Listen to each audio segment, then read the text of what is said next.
disturbs us, we want to deny it. We want a rational explanation for it.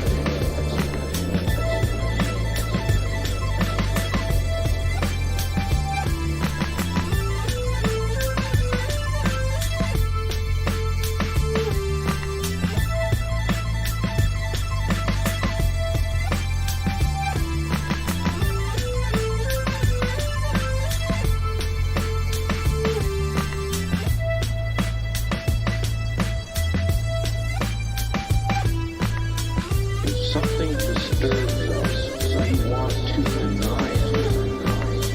We want a rational explanation for it.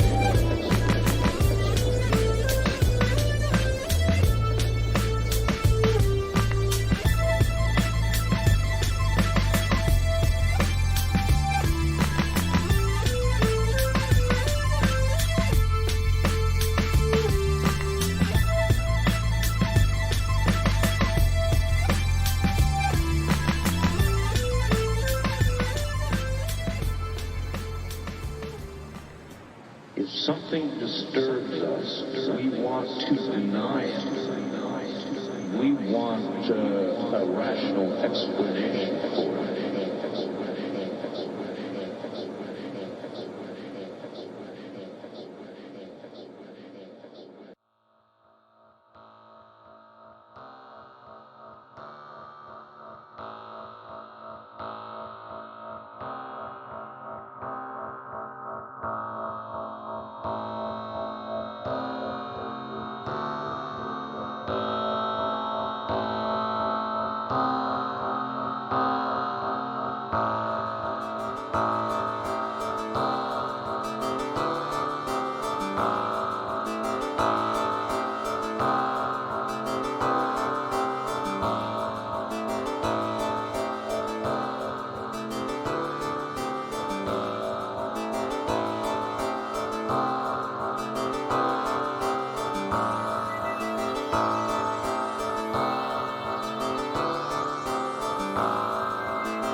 Hello, and thank you for tuning back in to the Standing Stones stream. I wonder, do I just do this for every session since I have to be here for every session? I wonder.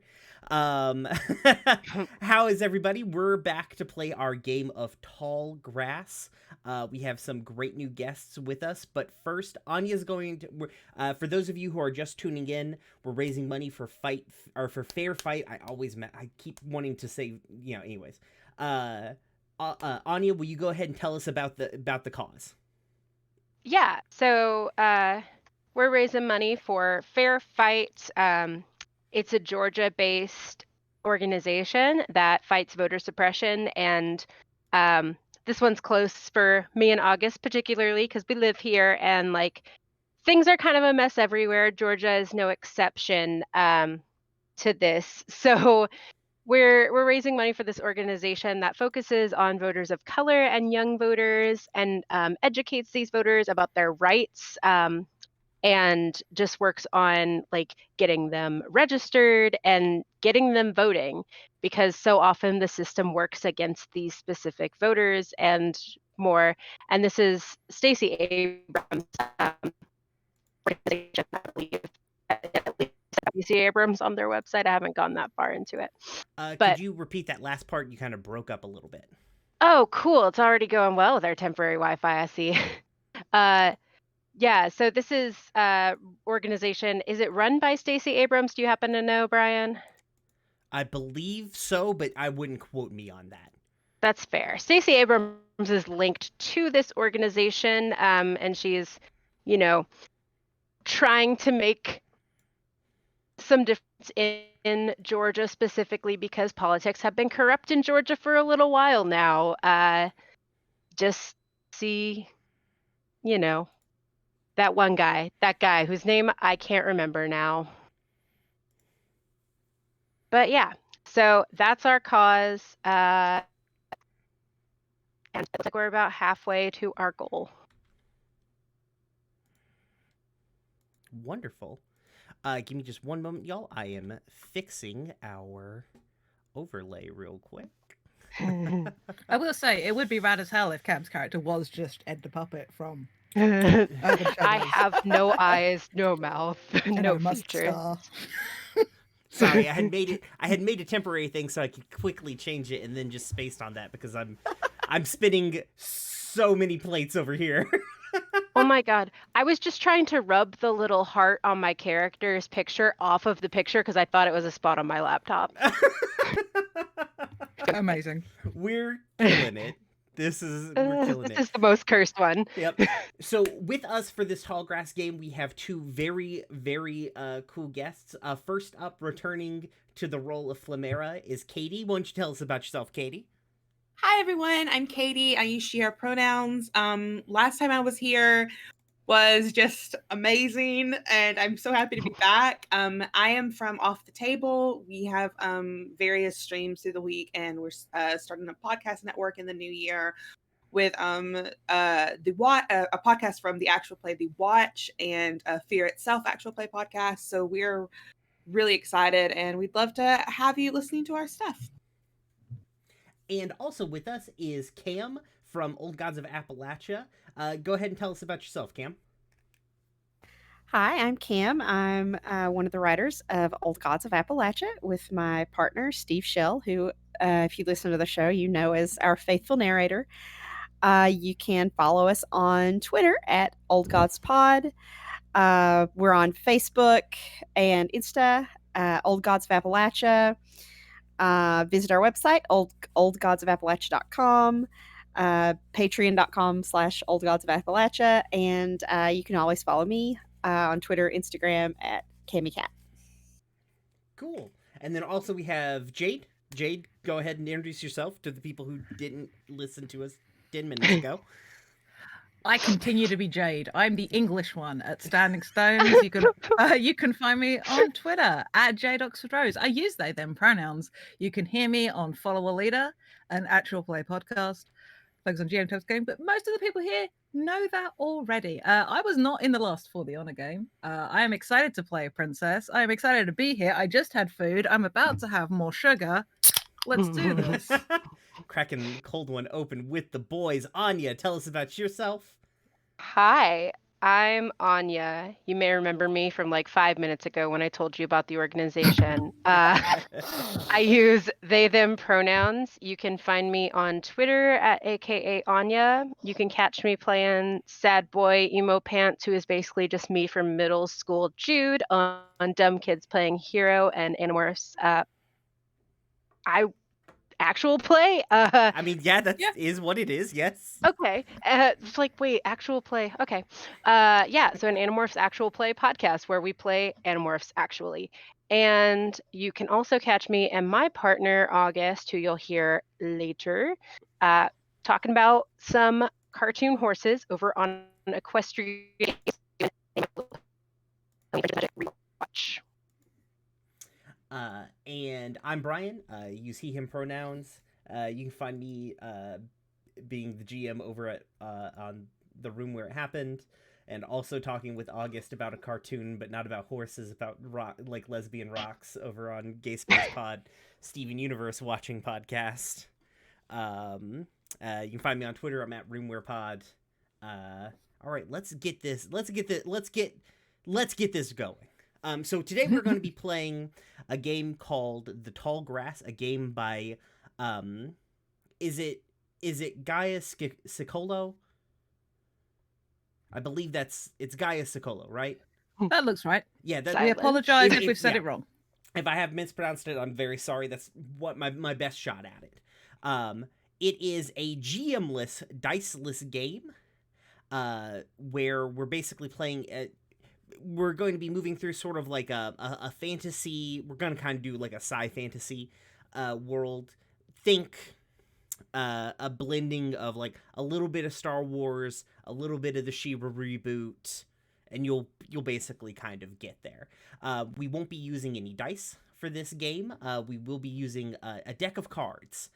Whenever our characters need to do something like perform an action, like basically anytime we do something that would have consequences, we pull a card from the deck. It corresponds with a page that we have.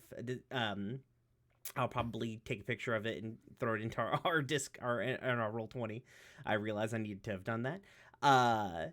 And it corresponds to some actions that happen on a list here. We'll read them out for you, don't worry. We have skills and attributes that help us that help us in those things. So if we do something like we need to cast magic and we have down that one of our attributes is that we are a magic caster, we can pull an extra card. We also have a different form of currency to perform moves that are detailed in our playbooks. We have creativity points. At any point in time, another player can award a player creativity points. It's a 1-to-1 ratio of being able to ask a person a question during the scene or perform an action from your playbook. Anyone can give anyone a creativity point. Multiple people can give somebody a creativity point. The only rule is that you cannot give yourself a creativity point. We also do have some donation incentives that are related to this for our game. For every $5 donation, you can basically denote an extra card draw for a player, and for every $10 donation you can award a player some creativity points, or a creativity point singular. So let's go ahead, let us introduce characters. Let's go ahead and do that first. Let's get with the new, should we go with the old faces or the new faces first? How about Old Faces and maybe explain a little bit of what the story was last time, as this is a kind of a sequel to the For the Honor game? I think that's a good idea. How about, would you want to kick us off, Anya? Why don't you go ahead and do the summary? Okay, yeah. So what happened last time is we come to... Did we name the world that we were in last time? I think it was very vague, just hand waving The that world. we named it. The world, yeah. TM. I named my home, but not the world. It's true. We came to a world that was in conflict. There is a militaristic imperial force called the Legion that is pushing out into territories across the world, and resisting them are the people who live in the world, but primarily a rebellion that is started by Princess Flamera. She is a princess, as previously noted, from the kingdom...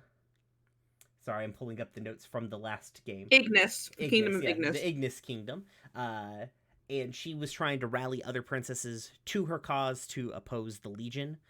One of those princesses was Anya's character, Silva. She was kind of like a princess who existed out in the wild, communed with nature, that sort of thing. Directly opposing them were the Legion, personified in our game by a captain named Sissy 2. Her actual designation is like Captain 62, but because she was a child soldier in the Legion, she had a lisp when she was younger, and so she picked up a nickname. She was eventually, after a couple of instances and a very fun prom sequence, she was captured, had some fun moments with Flamera, while the other princesses... You call those moments fun, Brian? Yeah. We all have different definitions of fun. It was very heartbreaking moments with Flamera, and meanwhile, Silva and Mab's character, who I definitely have the name of. No, I don't. And Map's character, who was also there, and is not in my notes. She's not in this game. I didn't think to copy her character information. They were trying to secure a site, a very special site from the Legion. Eventually, Sissy escaped, going back to the Legion after being chased out of the castle.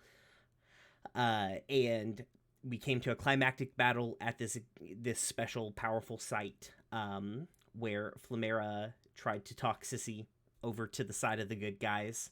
And at the last moment, Sissy literally stabbed Flamera in the back, and cut to black. That's where we ended last time. So tell us about Silva, Anya, and it's been a nebulous number of years. Not too long, not too short, just a good number of years since the last game. So go ahead and tell us what Silva's been up to. So since then, Silva, I still living out in Woodstock. I have named somewhere, but basically she lives in the forest. She focuses, her talents are animals and archery. So prepare yourself for more animals that appear out of my magic hat. Was it a hat? Was it a bag? I believe it was a bag. I don't know where the hat came from. I don't have a hat. That's true. I have You a flower crown at all times, you though. could have made it a hat by now, I guess. I think Silva, since the last one, has been taking an active role in the fight. She's definitely on Flamera's side in the whole rebellion, and we'll see where that leading forward. But do you want information about my playbook and all that? Yes, please. Okay, so for this game, Silva is the grasshopper, and that comes with some questions. So I guess I just keep going, right? So her first question that they wanted to know was, what's one place that only I know about? and I've chosen a small secluded watering hole with a small waterfall where some of the forest creatures gather. So that's like her chill place. Um, have you ever been scared of the grasslands? So yes, when I was little, I ran into one of the larger forest creatures, and I was initially scared, but I ended up finding out through this encounter that I have a special connection with the animals, and so that has allowed me to be less intimidated by the land since then, knowing I have allies. And when was the last time you got lost? And I put last week. I'm always wandering the woods and intentionally getting lost. It helps me better understand my home, and it's also relaxing. It's not one of those things where being lost in the woods scares her. She enjoys wandering around. Um, she is outgoing, creative, and vigilant, and is just basically Pinkie Pie in a princess. So that's Nice. her. Wonderful. Okay. Katie, would you like to introduce Flamera? Yeah, I'm playing Flamera, she, her. In this game, her playbook is the Hopeful. She was a princess of Ignis and is responsible with gathering other princesses and like people from sovereign states to help the rebellion. For my playbook, she uses she/her pronouns. For my playbook questions, do you believe in what you preach? I said, not so much these days. I want peace. I want the end of war, but maybe war is what we need. Maybe these sides aren't meant to get along. How do you handle people's expectations? I bite my tongue and bide my time.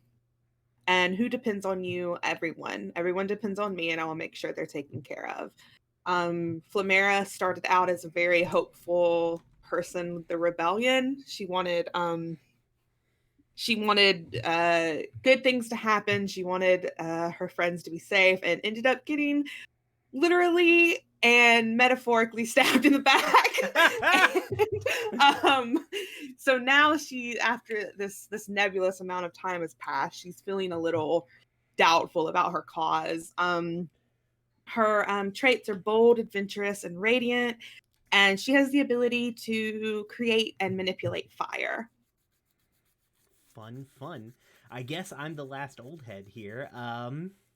So yeah, it's me. It's Sissy 2, the villain.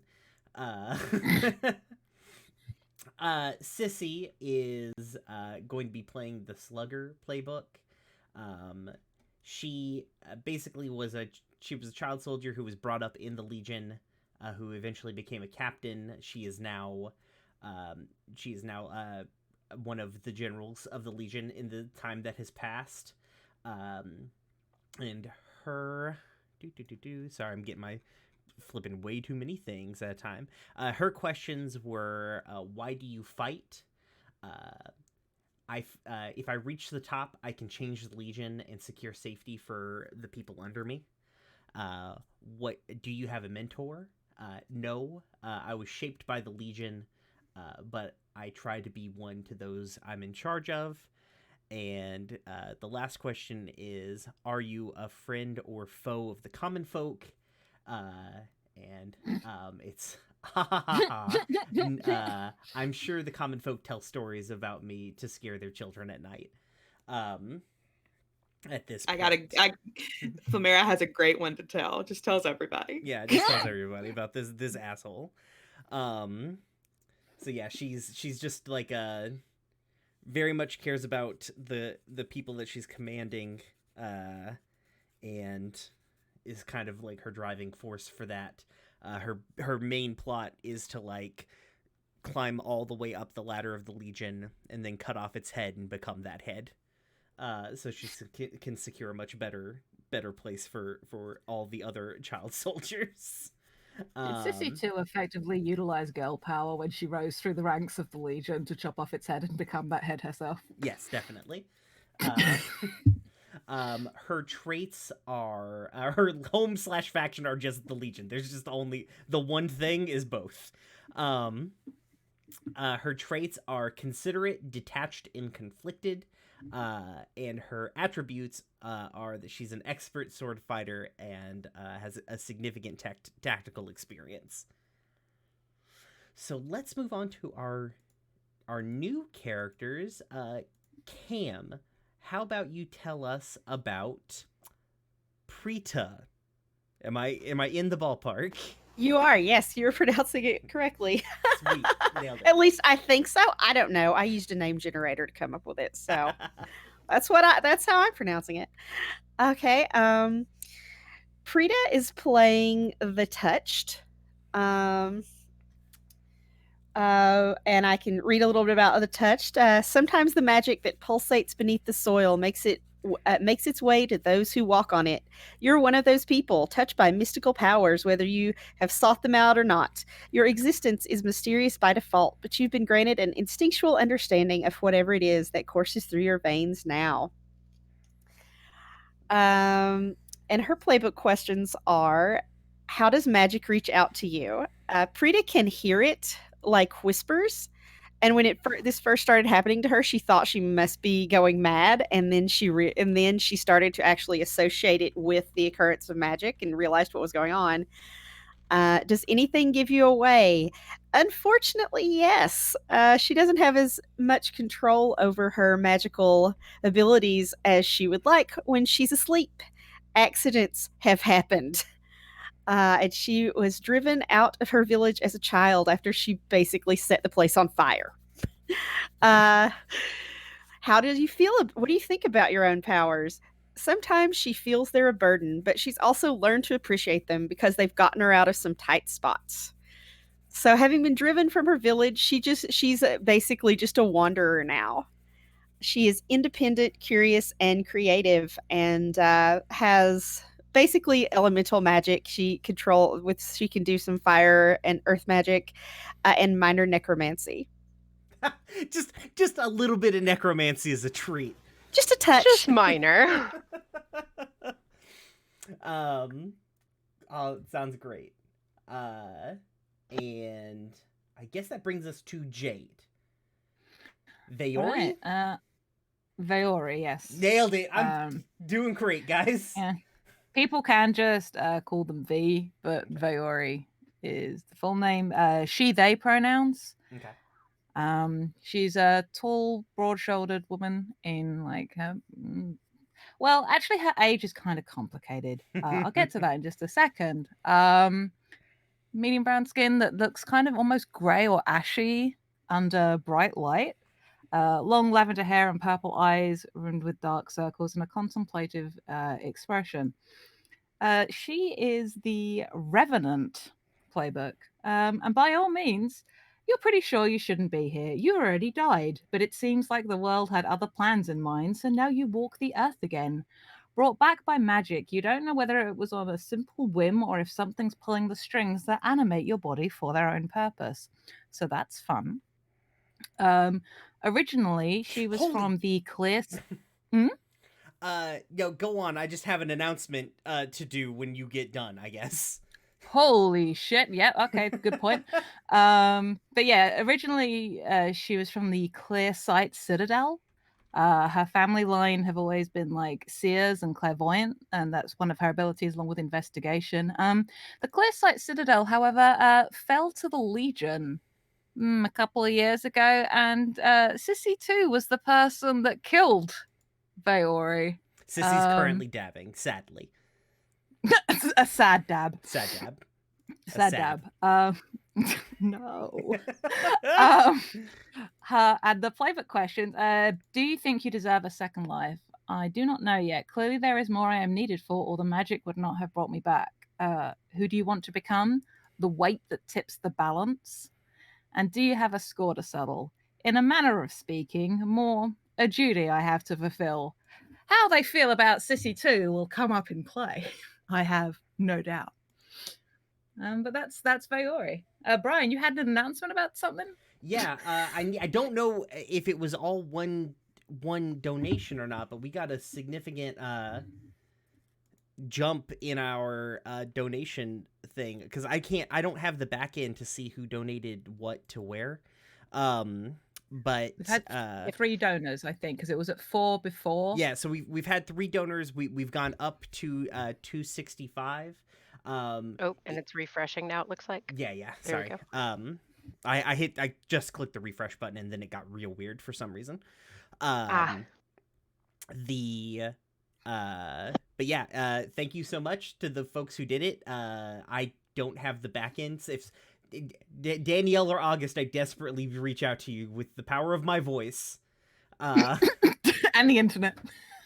No, I'm just yelling. You guys are just hearing me yell from okay. where I'm standing. There is no internet in Yeah. this house. Yeah. I'm picking up on your all's microphones. That's how we're doing this. I'm yelling so loud. But yeah, so if you donated and you want an incentive, go ahead, post that in chat. We'll get you taken care of. Who you want to either get extra cards or give advantage or give creativity points to. You can also sit on that until we actually get into the real game. But thank you so much. Sorry, I just got flabbergasted. I did not mean to interrupt you, Jade. The number went up very quickly. No, you're good. A very valid reaction. Okay, wonderful. So the way that this game all works is there's not a whole lot of structure about how to kind of get into and move play. Like mechanically, I know what we need to do when we like come up against a like need to do an action or something like that. I do understand that bit, but it doesn't really give a whole lot of like how to get into play. So I figure the best way we could do this is just kind of like go around, everybody sort of sets up a scene, and we go through the scenes and go through it that way. Does that feel good for everybody? Mhm. Okay. Yeah, that's fine with me. Sounds good. Sure. Okay. I just don't want to go first. Wait, was that Cam saying they don't want to go first? That was definitely me, yes. Okay. Good, because I was gonna be like,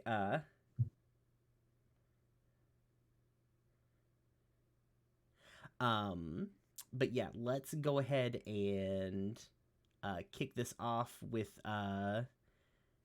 Katie. Would you care to get us going?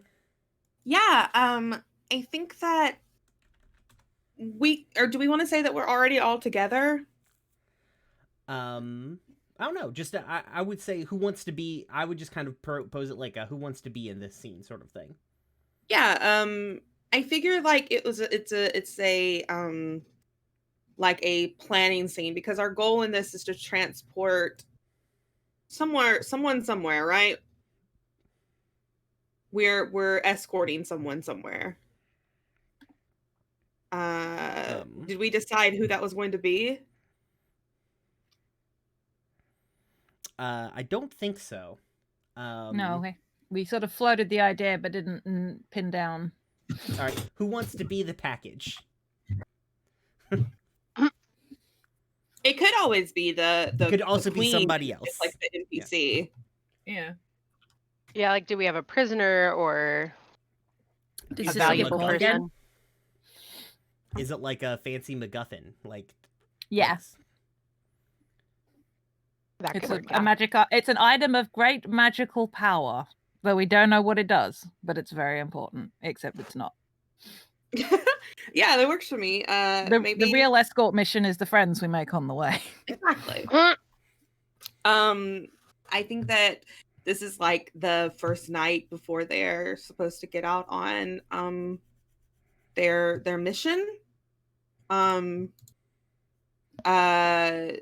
They like they're sitting around a fire, sort of making plans for what's going to happen along the way. I think it's very low key, but the tension is still there. Okay. I like do I have to draw a card for this?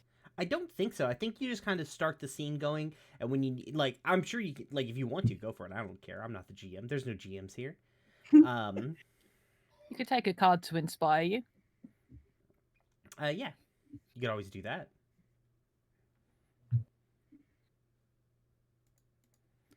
Okay, so the way your action unfolds. Okay, I think that it's just I think you see Flamera sitting on the side of the campfire that she of course started herself with her powers. She wasn't going to have anyone rubbing sticks together. So she's sitting there like keeping to herself these days. She dresses a lot more regal than she did before. Like before it was like trousers and like things that didn't fit her, just clothes she had drug out of a closet or something. But now she's dressed in a long, very fancy looking dress, because to her this is like a very she's become very diplomatic since everything went down. So she's sitting there with her like cape wrapped around her shoulders, and not really making conversation with anyone, clearly deep in thought and not really sure what she wants the plan to be, even though she feels like the plan falls on her shoulders. So she's very deep in thought, poking at this fire that people are gathered around. Quick question.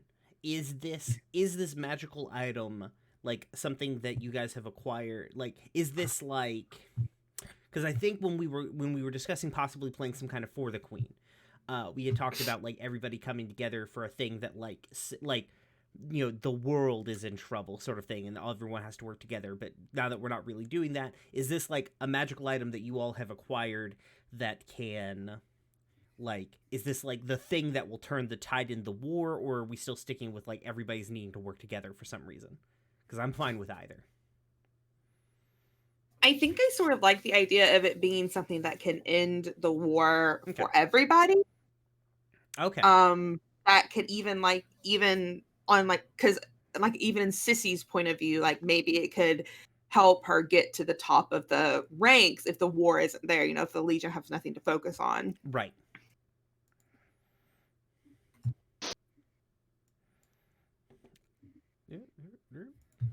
Yeah, but I think Flamira is just probably has the item on her in a bag, Mhm. and just constantly sort of touching the bag, making sure it's still there. She tries not to seem very skittery and nervous, but she is.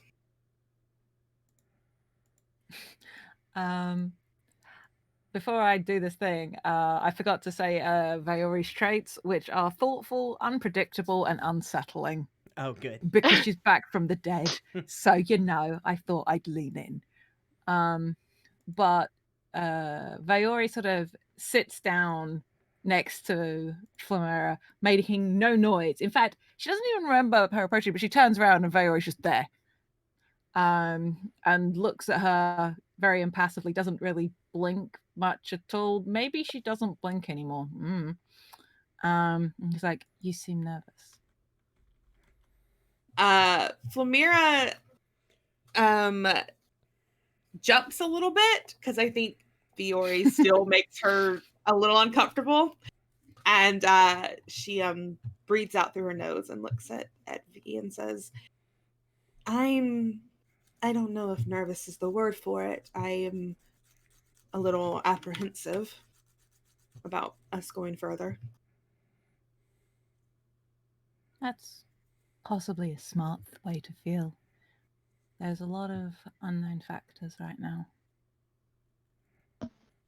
I'm worried that this loose agreement that we've made with the Legion, this truce we seem to have, won't last long. The first moment they get to turn on us, they'll probably take it. If you're expecting to fall, you can at least brace for it. That's what I'm trying to do, making sure that any damage that is caused is mitigated. I don't want people to be harmed because of my choices, to trust people who have betrayed us so badly in the past. Of course. Your wisdom does you credit. I like to think so, but I've been proven wrong in the past. Soft focus to hard focus of Sissy somewhere in the background. Oh, I want to establish quickly. I think everybody knows that Vaori is back from the dead, especially Sissy too. We'll have to have a fun conversation about that reaction. Yeah. She hasn't told anybody that Sissy killed her the first time around. That's her business. Shit. So does Sissy know that she killed you, or am I like imbisoning this thing? I don't understand that reference. Oh, it's from the Street Fighter movie. For me it was Tuesday. yeah. Gotcha. Yeah. I don't know. It depends how much delight Sissy took in killing people 2-ish years ago, maybe. I mean, did we I have mean, this some was kind of probably a big climactic win. battle, or did you just die? I don't know. It was like the Legion took the Clear Sight Citadel. It was probably a big win. Mhm. And as per that one liner I did type up, it is funny if Sissy 2 knows, given Yeah. that you're basically a psychic and you didn't see this coming. Yeah. Okay, fair enough. So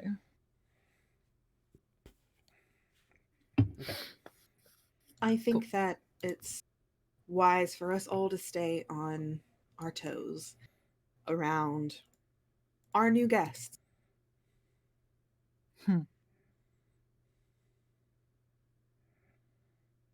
or just wear armor underneath one's dress, I suppose. And I get up and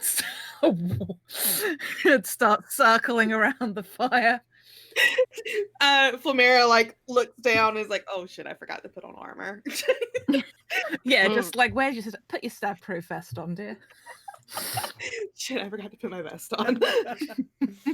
It's extra armored around the kidneys area. Wow.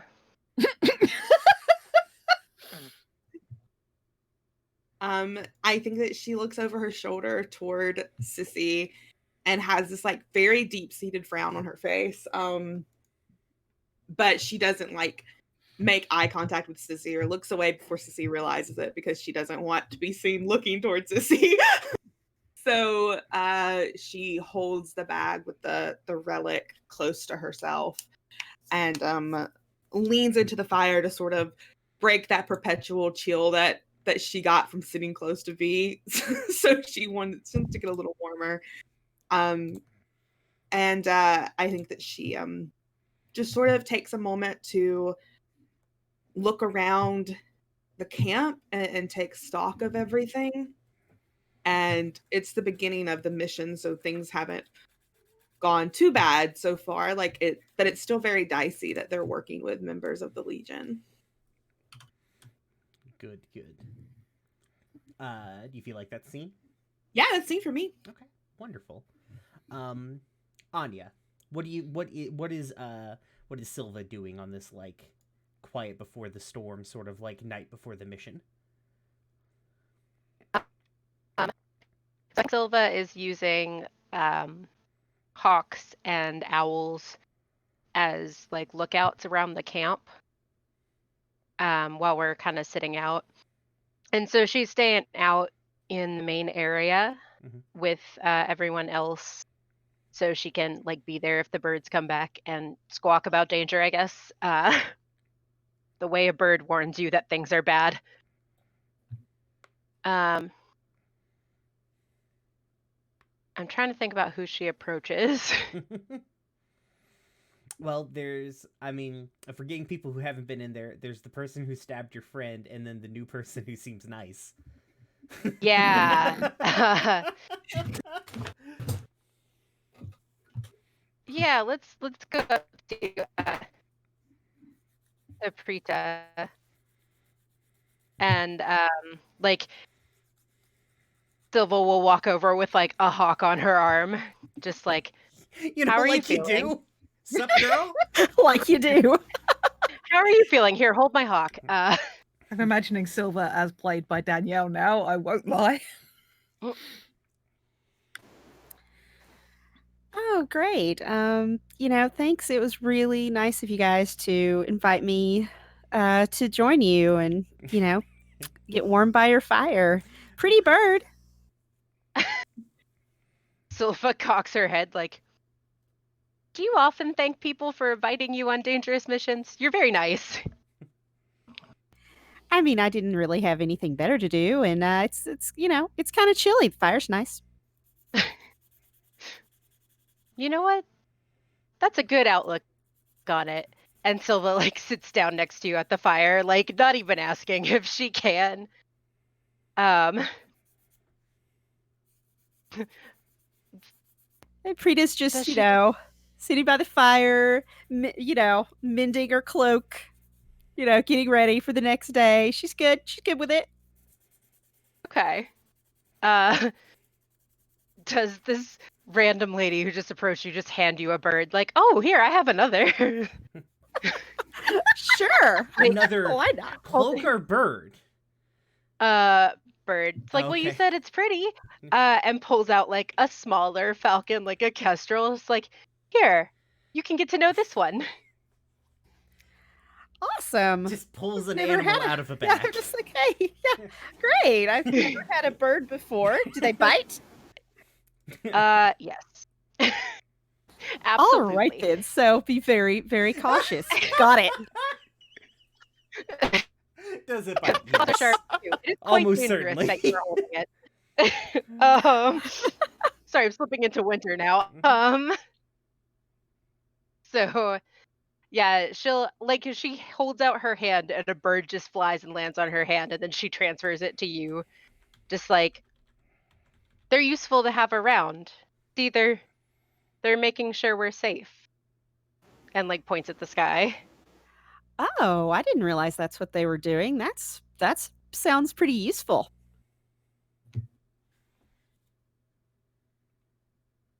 Yeah, they'll let me know if anything bad happens, which I feel like is foreshadowing, but Oh, so you can talk to them? somewhat like that. I can understand them. That is super cool. I like it. So I don't want to just straight up ask like, what do you bring? But like, I don't know if Silva knows much about you at this point. So it's just like, how did you get involved? Well, one of your friends here witnessed some of my little abilities and thought that I might be useful and invited me to join you guys and help out, and I thought, why not? Which of Your the friends here abilities. invited her to join the group? That's a good point. Because I feel like it's me. Oh, I love that. I love that. I Are really, you our friend now? I really like that it was Sissy who got. I don't think that Prita knows that I'm not. That's the thing. I don't know. I don't know any of you people. I'm new. Silva like leaning forward, eyes wide open, like, abilities? Yeah, I Has she seen these abilities yet? don't think so. Okay. So, Prita reaches out toward the fire and snaps her fingers, and the fire goes out. And she snaps them again, and the fire just poof comes back to life. She's like, that's just one example of I can do a few things. The fucking pupils of Silva's eyes replaced with hearts now. Like, wow.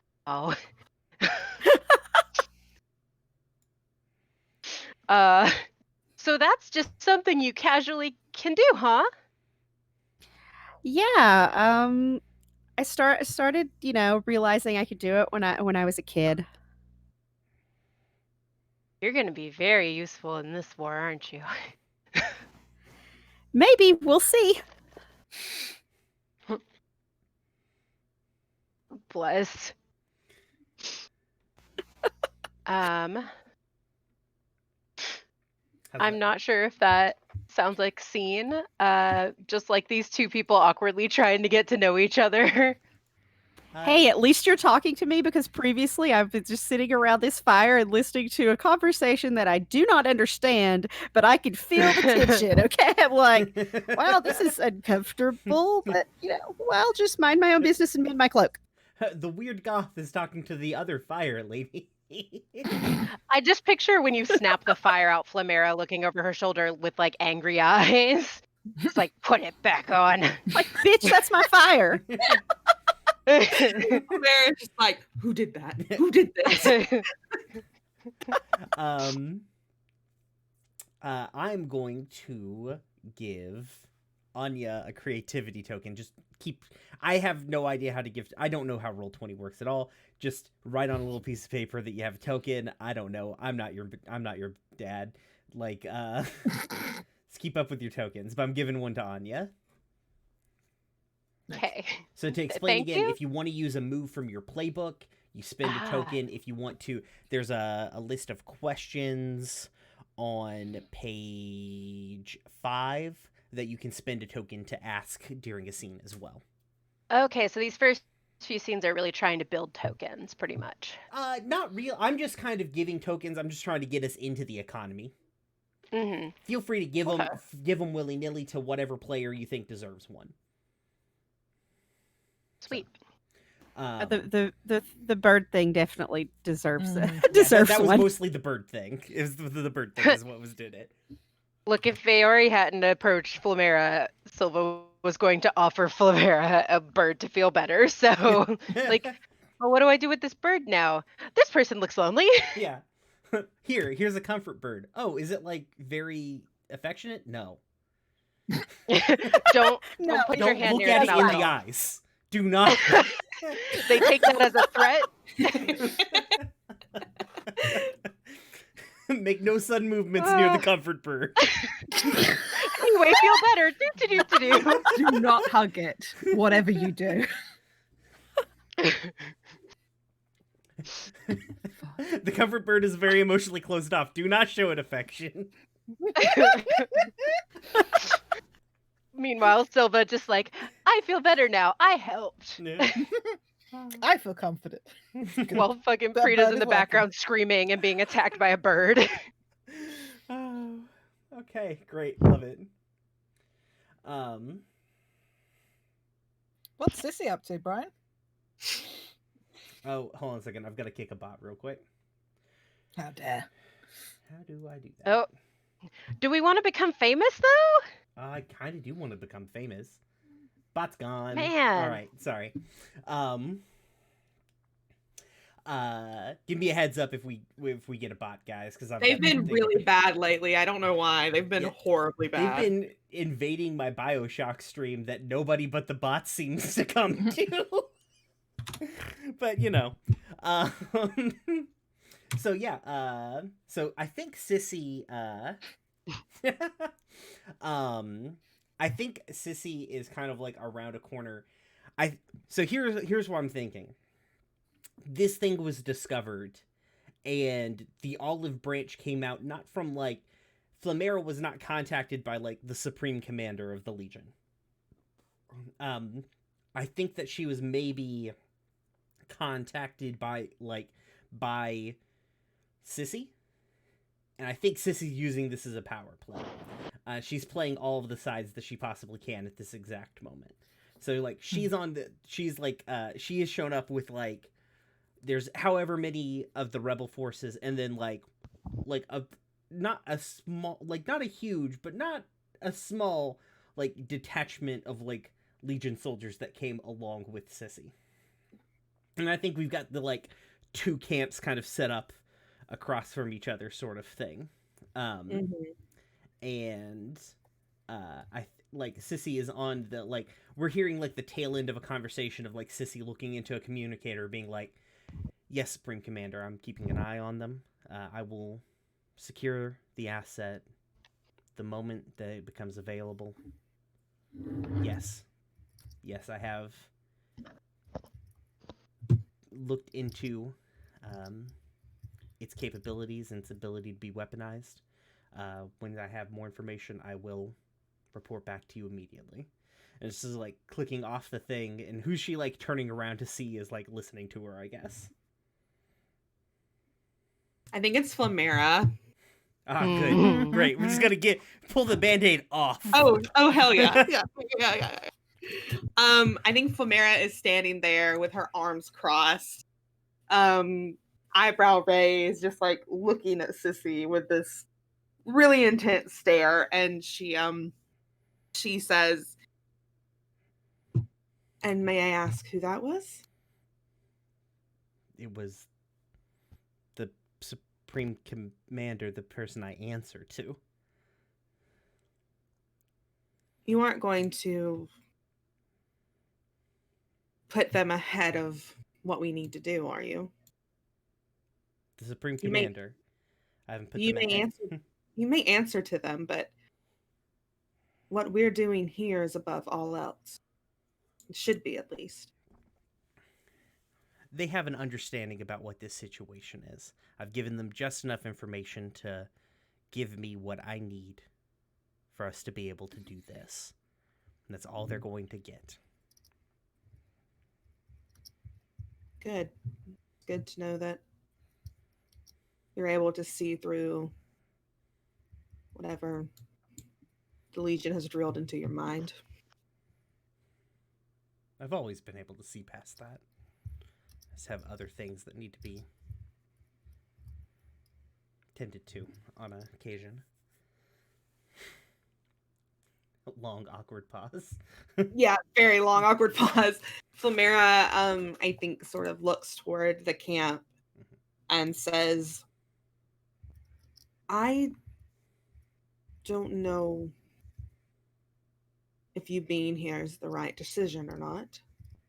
But please, for the sake of the world that we both live in, don't make me regret it. I think Sissy gets like a little like shoulder slump just a little bit and is like,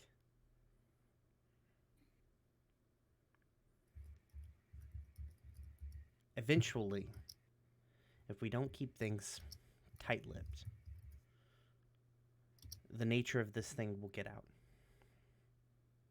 And we may run into more obstacles than we intended to. And I can guarantee you that this mission is the highest priority I have. It's everything I'm working toward. Is it everything to you so you can make the Legion a better place, or do you just plan on upholding their values if you are able to take control?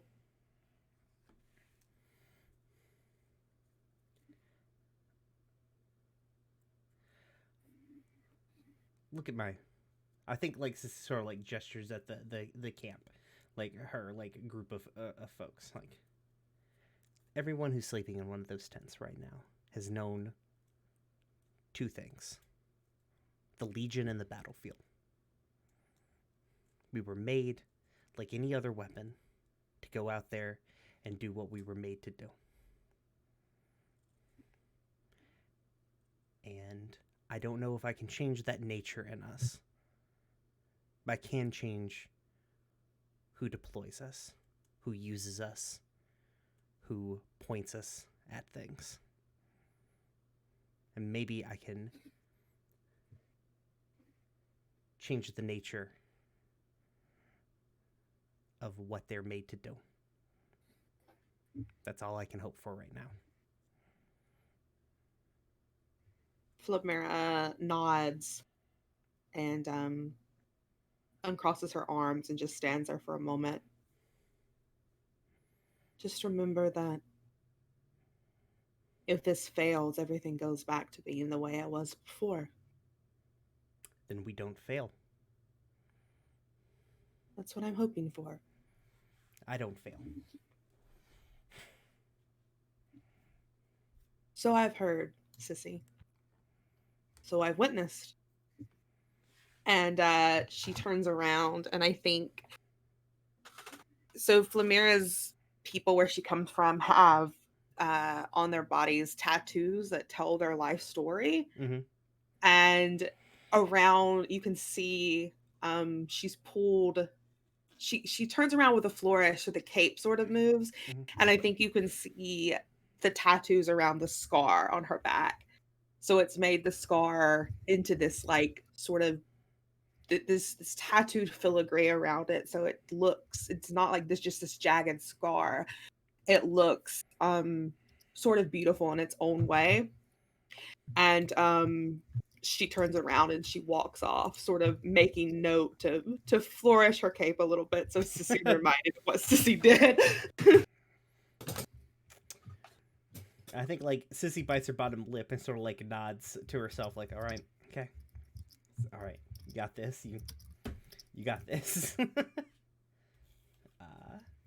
There is. I feel like that feels like scene. Yeah. Yeah. Okay. They do know. They just they're burdened by glorious responsibility. Speaking of Veori, Mhm. what's Veori up to outside of being like creepy at the princess? No, not creepy at, just creepy next to. Like Yeah. it's not directed creepy. It's just an aura that Right. she's not entirely controlled. Veori can't help who she creeps near, okay? She just can't. She just be creeping. What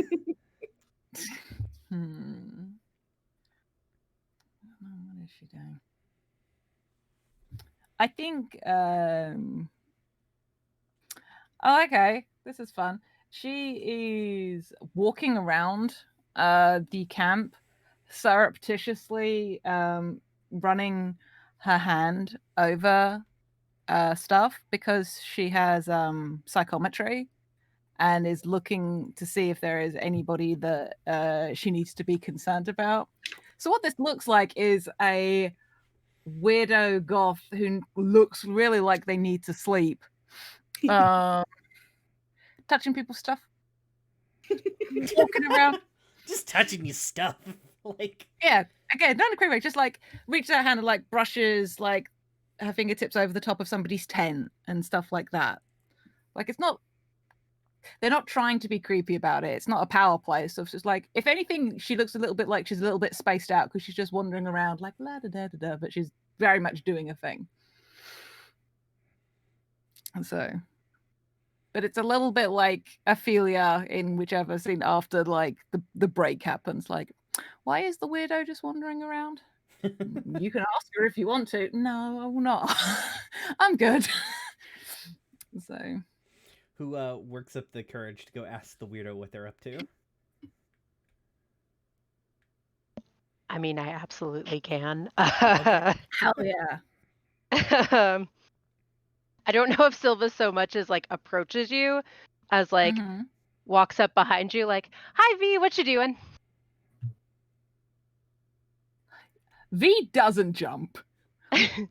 Just like turns and gives you like actually a genuinely kind of pleasant smile and just like, I am checking to see intentions. Everyone here's got so many unique things they're doing tonight. We are what we are. Oh, do me next. Do me. What are my intentions? And like holds out her arm. I feel like you should pull a V- card for this. Yeah, I will. Yeah. Oh God, fate. Pull 2 cards because obviously this is like in your like abilities wheelhouse. Okay. So you pull 2 cards and you choose one. Okay.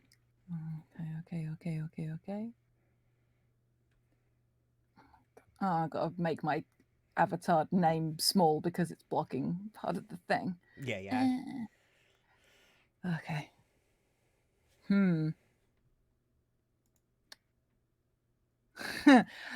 Okay. I think no, it's good. It's good. Silva holds out her arm and V just like chuckles and reaches out and beeps her on the nose. And it's just like, Silva, I don't need abilities to know your intentions. They're all over you. You are one of the most beautifully transparent people I have ever met. You have no deceit amongst you. It's quite refreshing. Silva and the hawk.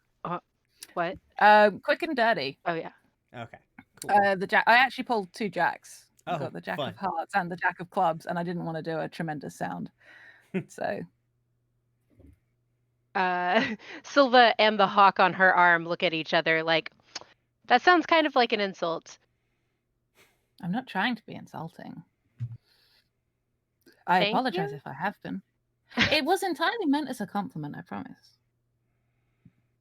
Thank you. You are honest and straightforward, and it does you credit. I appreciate that, but I don't know how everyone else would feel about knowing what you're doing. Oh, they're welcome to try and stop me. Silva and the Hawk look at each other again.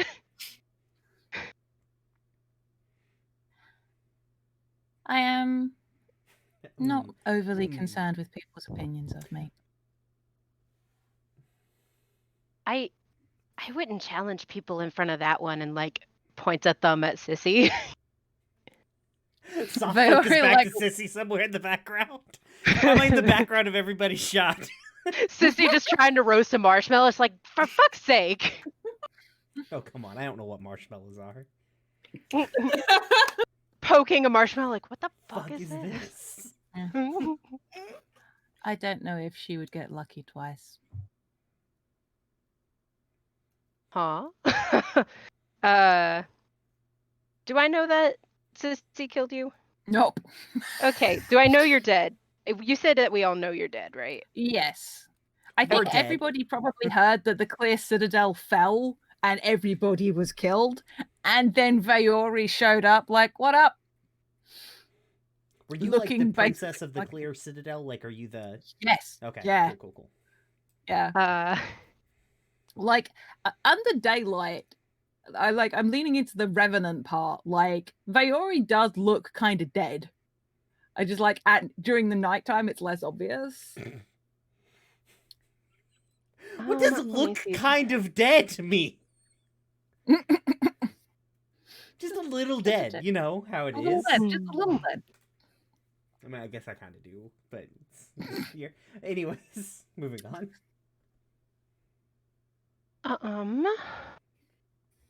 Like, She just I gives you a kinda- little smile. Eh. I Okay, kind it's of not. want to spin. Go on, Sorry. Please. Oh, I go kind for of it. want to spin this this creativity point to ask you Hell a yeah. question. Do. I mean, I could just go straight for are you hiding something, but I kind of want to ask like, do you have any regrets? Yeah, have at it. Whichever you like. Whichever you. I don't mind you going for the fun question first. Yeah, sure. Like Silva, like hands behind back, kind of half bent over and leaning forward. Just like, are you hiding something from me? Physically or in the sense of not saying something? In the sense of not saying something. I can see your hands. You're fine, I think. Oh, I wasn't talking about my hands. But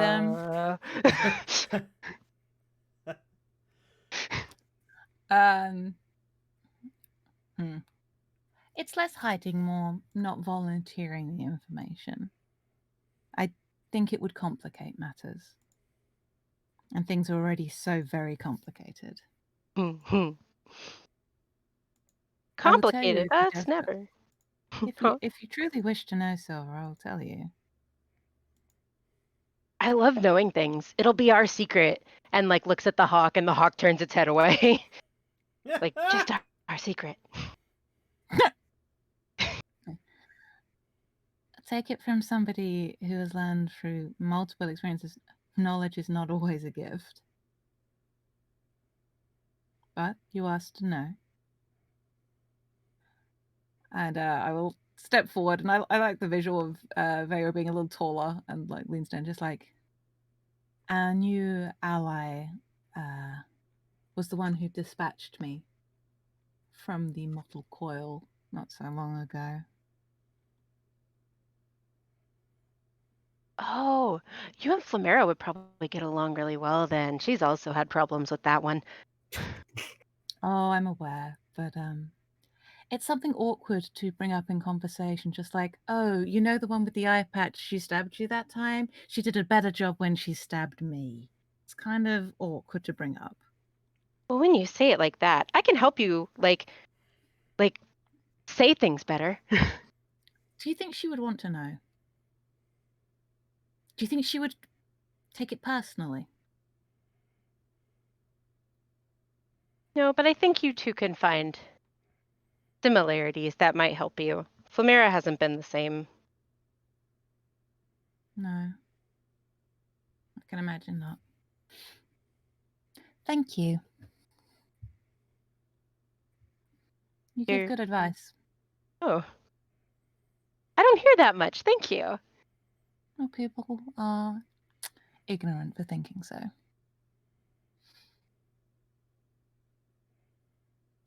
Do you mind if I go back to my wandering? Oh, yeah, you can go ahead and touch everyone's tents. I'll be over here. And like I give you sidesteps away. I give you a little nod. I give the hawk a little nod. I turn around and walk off.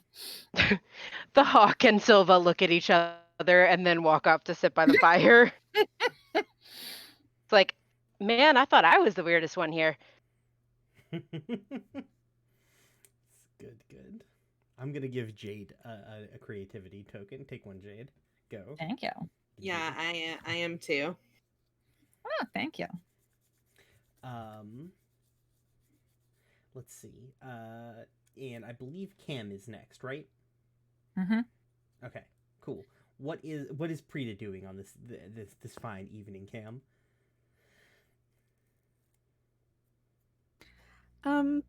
Prita is kind of practicing her control of her magic.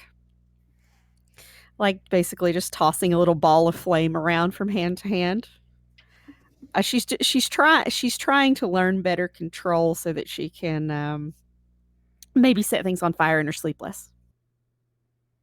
That's Valid. usually good. I think that it's Flamira that notices Prita doing that and walks over. I don't think Flamira has had a lot of time to talk to Prita because Prita's this wanderer.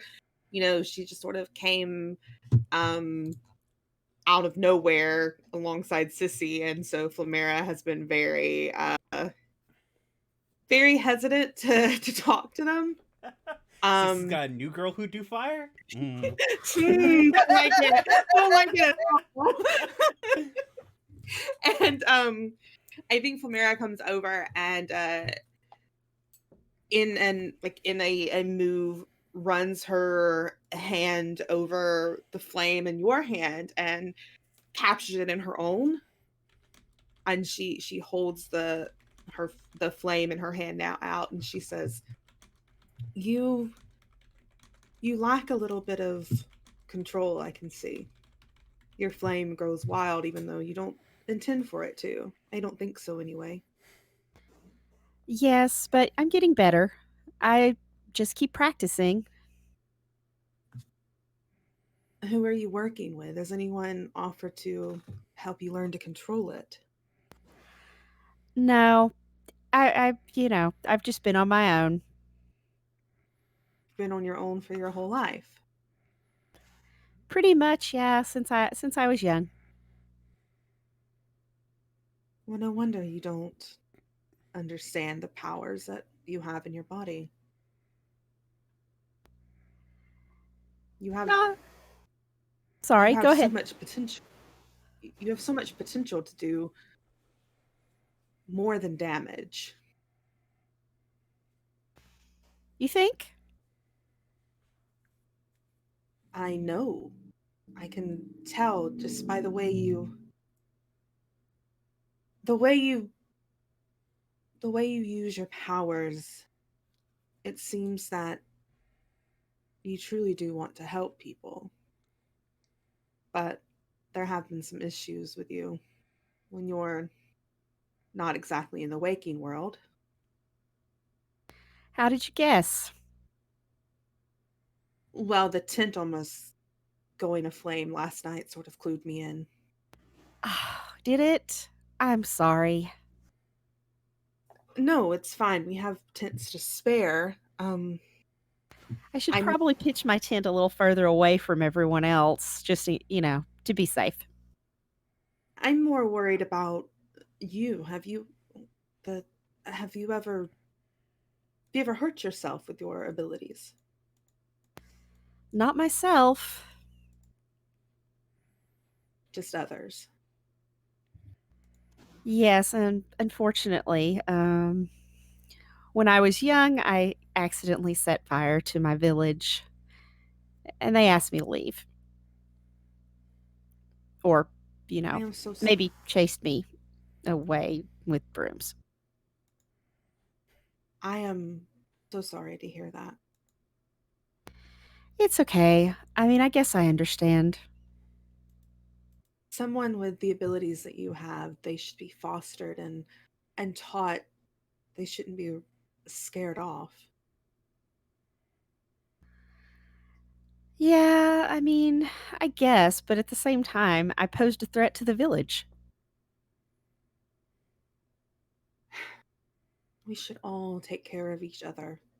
Even if you're a threat to the village, it can be taken care of. I'm That's sorry that you were forced out. Well, thank you. That's really kind of you to say. But I'm getting better. I'm learning. I can promise you that as long as you strive to use your abilities toward helping us, toward ending this war, that we won't force you out.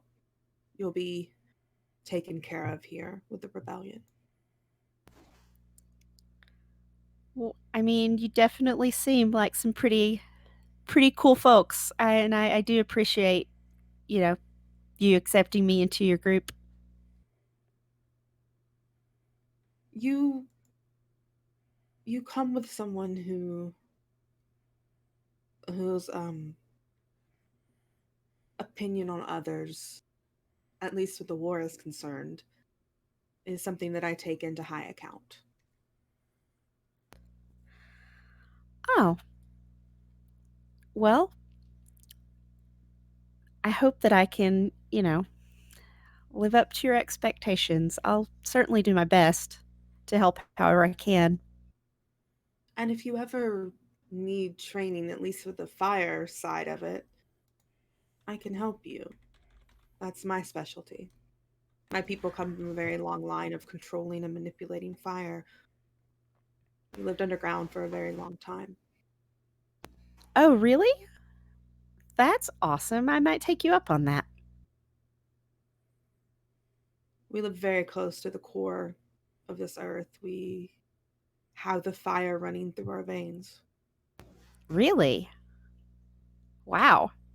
Well, that's what everyone says. I'm not sure how true it is, but I like to think that it's very true. I don't know where this came from with me. Nobody else in my family could use magic. Some people are just incredibly gifted. You're one of them. Thank you. That's really kind of you to say.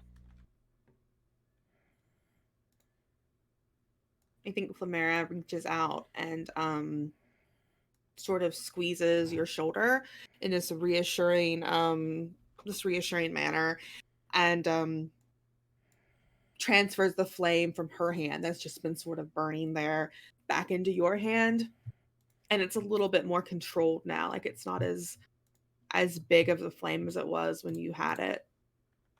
And Flamera gives you a nod and goes about the rest of her business for the night. And Prita waves and says, "Thanks, Flamera." Flamera just looks at you over her shoulder with a little smile. But I think it's like very obvious that it's not. It's like that smile. She's being she's just not being rude. She's being accepting of you. It's not like a personal smile. Oh yeah, okay. Not that kind of smile. Yeah, it's just like a, this is nice. I want to chuck a creativity point Flamera's way. Thank you. She makes me sad. It's good. She wasn't always this sad.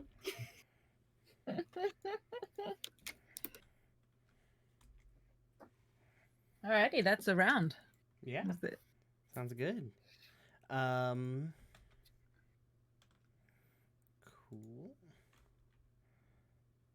Sorry, I'm definitely not trying to make a dumb thing right now in Photoshop. That sounds likely. Yeah, it sounds unlikely for me, right? Yeah. Okay, so where... All right, so I think what is from here is, like, let's move the clock forward a little bit. Let's get a couple of days into the journey. We're traveling to some place where you take the MacGuffin. It's got to, the thing needs to be at the place, right? Mhm. And we're I would say, like, the actual destination matters very little. I'm saying, like, we're a couple of days into the trek where maybe we're, like, on the move at this current moment. Like, the caravan is currently moving. So let's go. I'm just going to go in the Discord order this time around. Anya, what is Silva up to? Oh boy. We're in the caravan. Mm-hmm. Just caravanning. Just caravanning. Does Silver like ride a horse or an elk, like, or a giant wolf, some Mononoke shit, or is like a different, or a vehicle of some kind, or does she just walk? What's she Yeah, I doing? was thinking she was riding something probably. That seems on brand. And I don't think, like, she understands that each animal has a home. So, like, each time we stop and rest, she, like, switches out the animal and lets that animal go back to doing whatever it was doing. Because, like, you don't want to take it too far from home. So she's always on something different, depending on what biome we're in, I guess. Nice.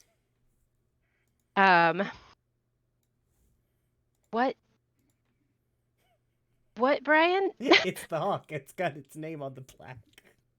Oh, okay. Yeah, August. Oh, yeah, we didn't talk about that. August donated to name the hawk 5 different names. So it's Alexi, Murph, Felipe, and Natalia Brienne. Yeah. You two can That's- name, if for $1, you looks can like put a new name on this board. I really like utilizing the N and the B, and so now I just have a hawk named NB. Yes. But also that looks like a chicken standing on a dinner plate holding a sign, which is why I was confused. Listen, it came up when I searched cartoon hawk on Google. Who are you going to argue with here? Yes.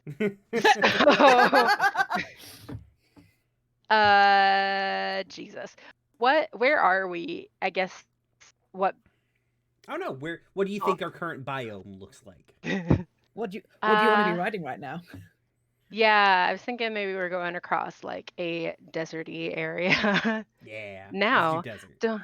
don't mind me while I Google like weird desert animals. Well, like, it doesn't have to be a real animal either. Like, it could be a camel, or it could be like a big ass skink or something. Big lizard. Yeah. Yeah. Like a Dewback lizard from like Star Wars. Yeah. Silva's definitely riding a big ass lizard. And it's fine. The lizard's under control somehow. Incredible. Silva shrugs. I can just do these things. I don't understand. Somebody comes up. Where did it come from? Mhm. Points over there. Yeah. Amazing. It's fine. Donate to name this one, I guess. I'm So not yeah, finding she a is. lizard holding a sign. So she's riding along, and I guess if anyone wants to approach her, being a weird ass lizard lady. I don't think we've seen Flamera and Silva yet. Yeah, I didn't know if it was seeing too much of Flamera regardless, but Yeah, we're gonna we see a haven't lot of everybody. It's fine.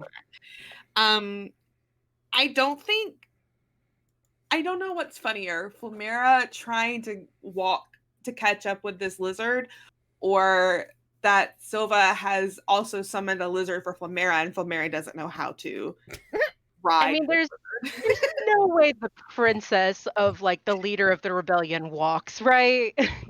Beautiful.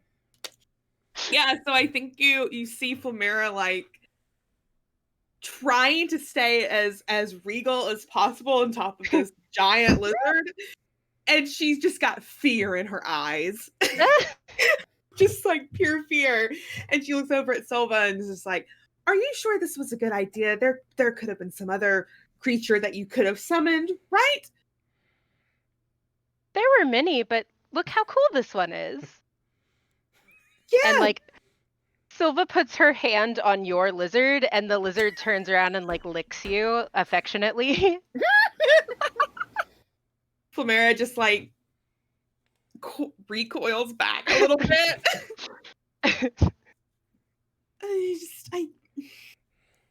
If you say so. I mean, as long as I'll get this there quicker than on our feet. I'm just not sure that I can handle most things with 4 legs. This is just out of my purview. You just have to think of it as another living creature. It may seem weird to you, but it's really a beautiful creature. It's not very soft. It's very pretty. Sturdy? The colors are nice. You're definitely right. And like Flamira's trying so hard to guide this lizard with a mind of its own. And Silva's like just doing great at it. Silva just doesn't have a care in the world. So Flamira's just like, how do I do that? She looks over at Silva and says, "How have you been these last few days? Are you settling in with everyone here?" I'm enjoying the road and seeing new animals I never see, like Pat's lizard, and lizard is like he. But I guess I'm experiencing homesickness. That makes sense. You are pretty close knit to the people in your woods. How are you feeling? You're really a lot different since everything you're leading the rebellion. We're doing this very important thing. That's great, right? This is fine. I feel I don't exactly know if I can put it into words how I feel, Silva. I want to believe that we're doing the right thing, and somewhere inside of me I do. But I still have my doubts. I have to believe that this is right. I don't want it to be wrong, and I don't want to be the reason it's wrong or on the side that's wrong. At this point, are there even any sides left? It seems like we're all fighting each other, regardless, just fighting to stay alive. Fighting to keep this world going and keep it from collapsing. I'm tired of fighting. Been fighting for as long as I can remember now. Is this going to be your last fight once we get done with this? I'm not sure, Silva. I don't know if I can give up on the rebellion. But I'd like to believe that there's a future where we don't need it. I mean, Sissy's here. That says that we're already in a different place. Sissy's here right? for her own gain. Sissy's not here to help us, truly. It's convenient. Convenient or not, she's not killed anyone. Flamira mutters under her breath. The Veori just like, Soft focus, hard focus to Veori a little behind and then back again. She's not killed anyone during this excursion. Creativity point for Anya. That you love.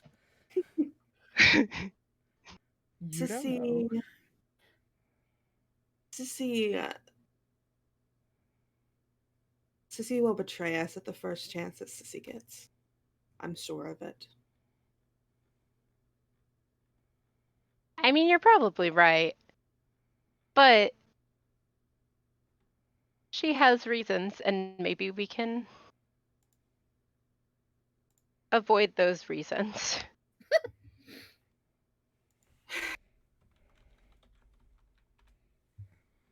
Oh my god, I can hear August cackling from downstairs. I don't.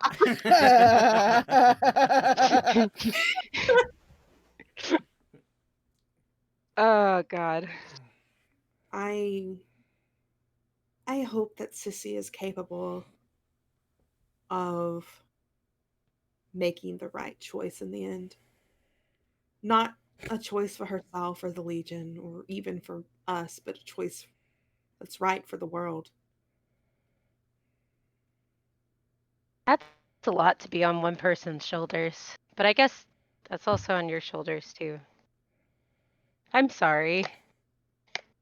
I'm used to it. I have been carrying weight on my shoulders since I was a young girl. Eventually, your shoulders just get strong enough to carry it. Or you have a neat lizard carry it for you. Flamera, like at that moment, I think the lizard rears back and Flamera panics a minute. Silva like puts her hand out on the lizard and like it returns to all 4 feet and just like looks calm as ever, and she takes her hand off and it immediately is just like I think it can. I'm pretty sure that it knows that I'm afraid of it. oh well, there's your problem. You need to stop being afraid of it. I don't know if that's possible. But I mean, I feel like that's not just for this situation. It's great to think about that in all situations. Don't be afraid of a thing that can easily kill you. Exactly. You're getting it. I love Silva so Love much. this. That's good. All right.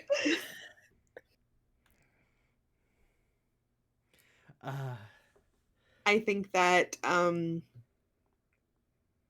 that Flamera just sort of makes a face and leans over and gently pets the lizard and is just like, good boy, it's all right. I'm not that afraid of you anymore. I think the lizard behaves, but what you don't see is like Silva's slowed down a little and is like patting the lizard on its like lower back to soothe it. I love that. Yeah, I think that Flamera does her best to keep up alongside Silva. It's not easy in the long run, but I think that she does her best to keep up with you. Wonderful. Love it. Cute. Feels like scene, right? Yeah, for me. Yeah. Okay. Sick. They're so cute. Okay. All right. I guess I'll go next because I'm the next. I'm pretty sure. Oh, it's alphabetical. Duh. I was like, oh, I'm next in this order. Yeah, because that's how fucking letters work. A, B. Nailed it. So I think what's happening is like, so what are we being? I wanted to do a scene where we're being accosted by some such thing. What some such thing are we being accosted by? Like something's attacking the caravan. Sentient sandstorm. Yeah. All right, Jade. Jesus. Okay. Jade was big. fucking Doesn't have to ready. be a big one. Only on your mind already. I love that. Had that like a loaded in the standout. fucking chamber, it felt like. like a sand elemental or something. Yeah, Like you know. rises up. It's just the suggestion isn't the thing. It's just the speed with which you went. Sandstorm, what kills you? Yeah. That hates you personally. You're welcome. I'm here with the power of sugar and I'm tired. Let's go ahead. Let's grab if let let me go ahead and get Prita and Viore. Let's do them both in this scene. Like, we're all walking along. Like, basically, we're like picking up as the like sandstorm monster is like attacking. And I think so just kind of open. You guys can jump in wherever you want to. I think like it opens up with like Sissy, like just kind of like a static shot of like a rock or something like that, and like the storm, like the wind is picking up, and then just like sliding into frame, and then pressing up against the rock is like Sissy, who's huffing, holding a sword that is not very useful in a situation against sand. Just like shouting commands to like the things like, set up a perimeter. Yeah, I know we can't shoot it because it's sand. I don't have anything else, okay? Give me a second.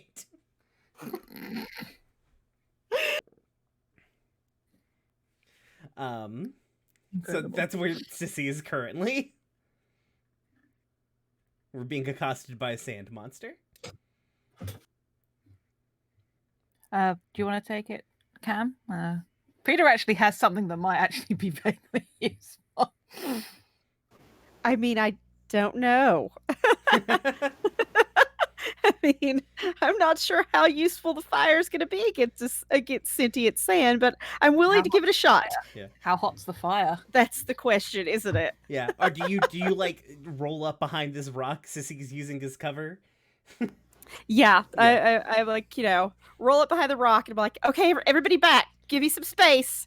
And just, reach out. Oh, you cut out there. Oh, sorry, because I gestured with both hands. I've got it on push to talk. So I I was like, okay, everybody back, get behind me. And I reach out with both my hands, only not really making that gesture in real life like an idiot. And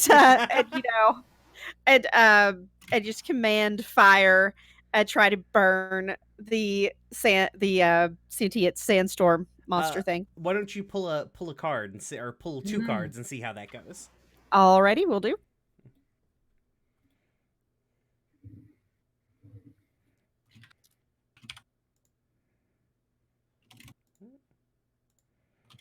You would think, as with GM powers, I would be able to see what cards people pick up. Okay, I have a 10 of diamonds and an ace of spades. We'll reshuffle the deck here in a second. Ooh, but yeah. is it not enough, or is it is The obvious conclusion. the obvious? So yeah, choices are the obvious conclusion or not enough. It's not her fire is not enough to destroy the sentient sandstorm. Nice. Okay. So yeah, so what is it? Just like a puff of like. It's what happens if a fireball hits sand. Nothing, basically. Yeah, basically, it's and it's I think she doesn't have. There's not enough heat behind her fire to actually melt it or anything like that. Yeah, I think like it hits the thing and the monster just like whips her. Like I'm thinking of just like the face in the sand from the fucking Mummy right now. And it just like whips around and looks at you, and just like Sissy's hand comes up and just grabs you and pulls you back down behind the rock. It's like, yeah, no.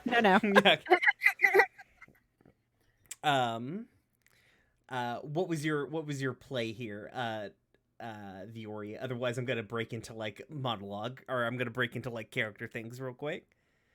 You can take that. I have an idea, but I want to hear what you've got first. Okay, fair enough.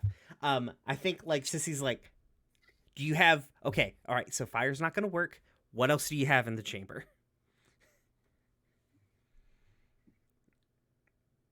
That's to Prita. Yeah, to Prita.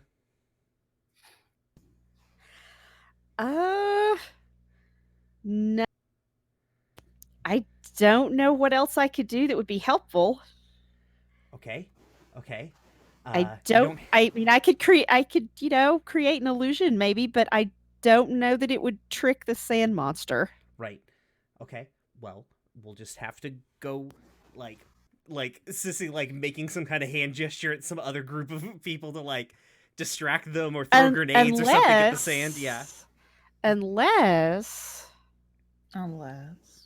what if I created an illusion of us running from behind, the rock and running away? Maybe the sand monster will chase it. It's worth a shot, I guess, right? Definitely do that. You got, like, grabs you by the shoulders, like, you got this. Illusions, go. Okay. So I sit down and like close my eyes and concentrate for a minute, and I'm waving my hands around, making gestures, and you're all like, I don't know what she's doing, but whatever. And then in a few seconds, you suddenly see copies of yourselves dart from behind the rock and run off into a stand of nearby trees. Nice. I feel like we probably should pull a card there to see how it goes. Agreed. Yeah. Do you want me to pull it? Yeah. Okay. Jade, why do you still have 2 cards in hand? I just pulled 2 cards to determine what Vaori is going to do. Okay. But you're good. Well, I thought they had not reshuffled themselves. Yeah, back no, into you the did. deck yet. You did. You're good. Okay. What do we got? We've got the Queen of Spades. Mind over matter. Mind over matter. Sounds to me like it worked. It does. What do you think the mind over matter sort of looks like here? Like, are you just concentrating really hard? Yeah, I'm just concentrating really hard on maintaining the illusion, and long enough to lure the sand monster away into the trees and away from us, so we can, hop back on our lizards and and run away.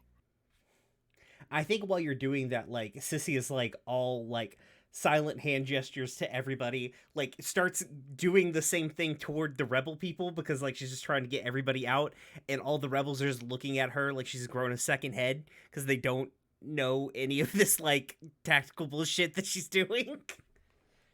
She's just like, do the fucking, just move, everybody, just start moving.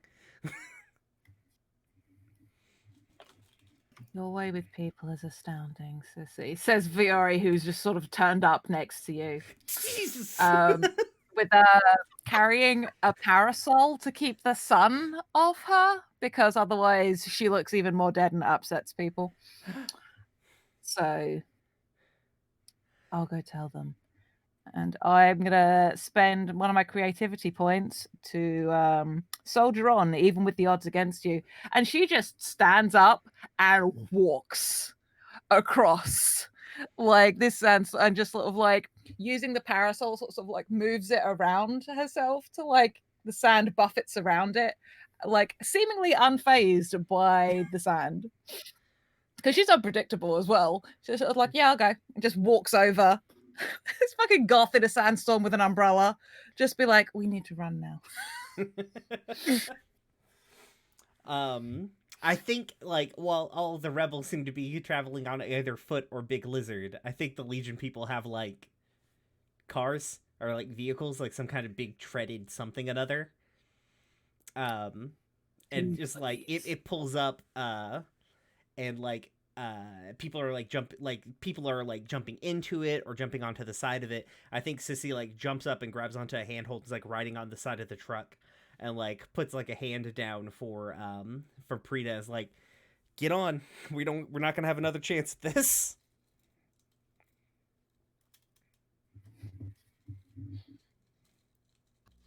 And Prita hops on and follows everybody else. Yeah.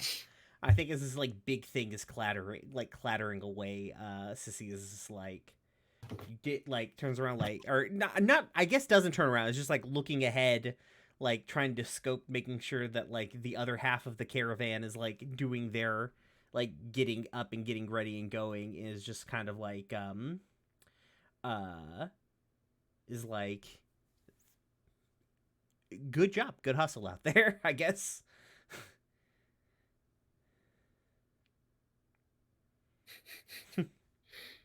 Way to go, champ.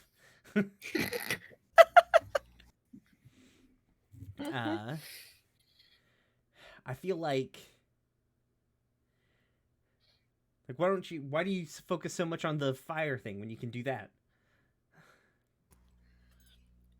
Well, the fire is dangerous and I have to learn to control it, so it takes a lot more practice. All right, that's fair. You know what? Can't argue with that. I saw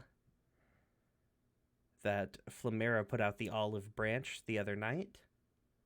I assume she's trying to take you under her wing. She did offer to help, and you know, it seems wise to take her up on her offer. She's good at what she does. Yeah, I think I could Wistful learn a lot sigh. from her for sure. Just keep your eyes out. Not for If you her say so. necessarily. Oh.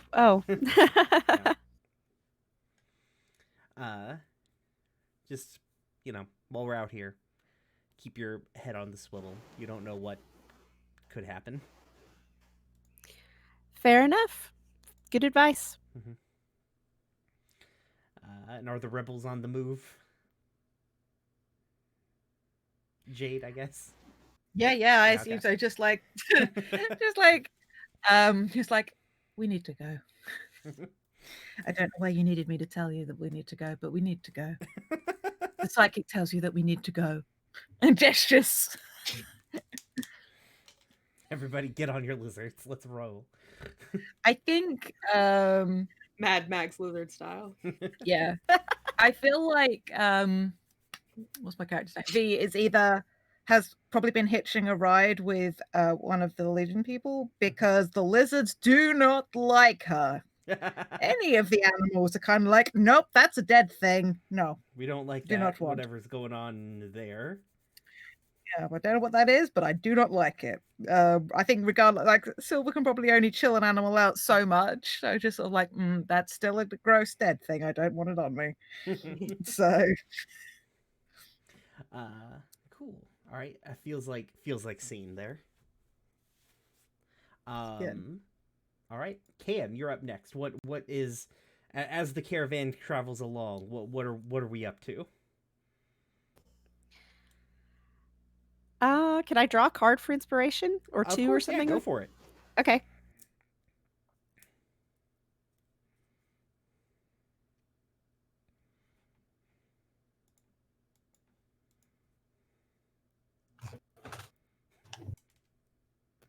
Okay, I got the Ace of Spades. Not enough. Not enough. Again, jeez. Again, right. not enough. Huh. So we're traveling along, and Prita realizes that her canteen has been leaking, and she doesn't have enough water to last to the end of the journey. So now it's important for her to find a water source. Is it just like her canteen is leaking? Is the desert more rough than we thought? Like our supplies are not necessarily rationed to the point like where we could, like, you had X amount of water and everybody had X amount of water and we really need to stick to that number? Is that sort of thing? Well, I mean, it's not too hard to Mhm. find a water source, but it is, sort of a deserty sort of location. So Right. it's not a dire situation yet, but we definitely need to find a water source when we can. Sweet. Sounds good. Who is helping you find a water source? Who wants to help her find a water source? Buddy system. Do not go out Wanna into the take this? desert alone. So you want to take this grasshopper? It's true. This is your wheelhouse. Oh God, I guess I can. Yeah. Grasshopper, like my lands are way back there. Listen, land's land, right? Like, Ask a lizard. Like, hey, buddy. yo, lizard. Yo, You seen any water around here? Shane, give me the Um, skinny on that water. Jesus, did you just name my lizard Shane? It's a good strong name. That's not a bad idea. The lizards might be able to lead us to water. Yeah, hop on. Pulls up lizard. Go, bloodhound lizard. Sniff out that water. I believe in you. Yeah, Silva like will jump on off of her lizard and like sort of get on her knees on the ground and just sort of be looking at the lizard. And then the lizard starts walking off like, all right, are you coming? Awesome. So, Preta scrambles after the lizard to follow the lizard to the nearest water source. Do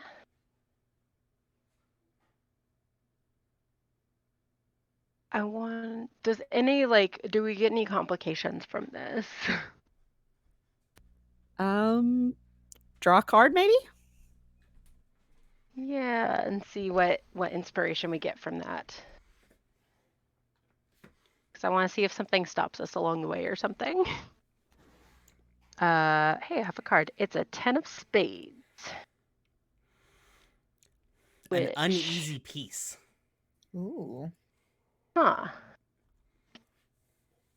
Well, that's interesting. Yeah, I want to run with that. So what does it mean? Do you have any ideas maybe what that means? we find somebody guarding the water source or something like that. Have to negotiate for the good. water. So we get there and there's this person, to which Silva bounds up, just like, oh hi, are you looking for water too? Would someone like to play this person? I got you. Okay. Give me just one moment. Let me figure out what this person looks like, what their deal is. Something about this is uneasily peaceful.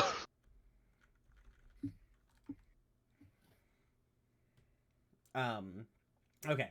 So this person is, fuck it. It's like Urbosa, but like if Urbosa had braids. She's just like standing there with like a spear. And it's not like a spear. It's like a crazy fantasy Star Wars spear, you know what I mean? So like gold handle comes up to like a laser tip that's like emerald green. And she's kind of like standing there. She's like, I'm not looking for water. This is my water. This is my home. I take it you're looking for water, though. Yes. We're out. I mean, certainly you wouldn't mind parting with some of it. Look how much there is. I think she like glances over her shoulder. I assume you two are part of the caravan that I've been seeing going through. You've Yes. been watching us? I mean, it's hard to miss the dust cloud. Touche. If it's just you two, I don't mind. But I've seen what brings those clouds before. And if the Legion wants my land, they will have to come and fight me again for it.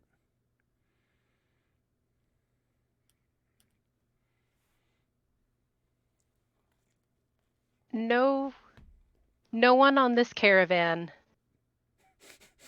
at this exact moment in time is looking to take your land during this caravan for this mission. There's a lot of caveats in there. What's the Legion? We never heard of them. Legion? What Legion? I didn't even know her. Dude, I live in the forest. What do you want from me?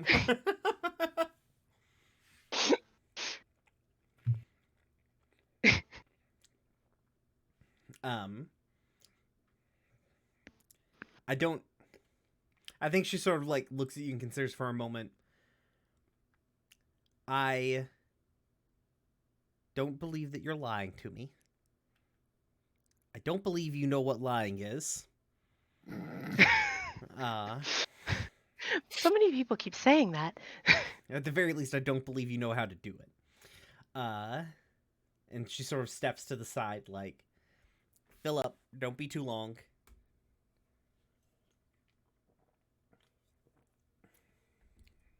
And is it like a classical Oasis sort of vibe? I'm not sure what you're picturing, Cam. Yeah, sort of a classic Oasis vibe is what I was Okay. thinking. That's also what I was saying, like a well of sudden greenery in the middle of a desert. Mm-hmm. Yeah, yeah.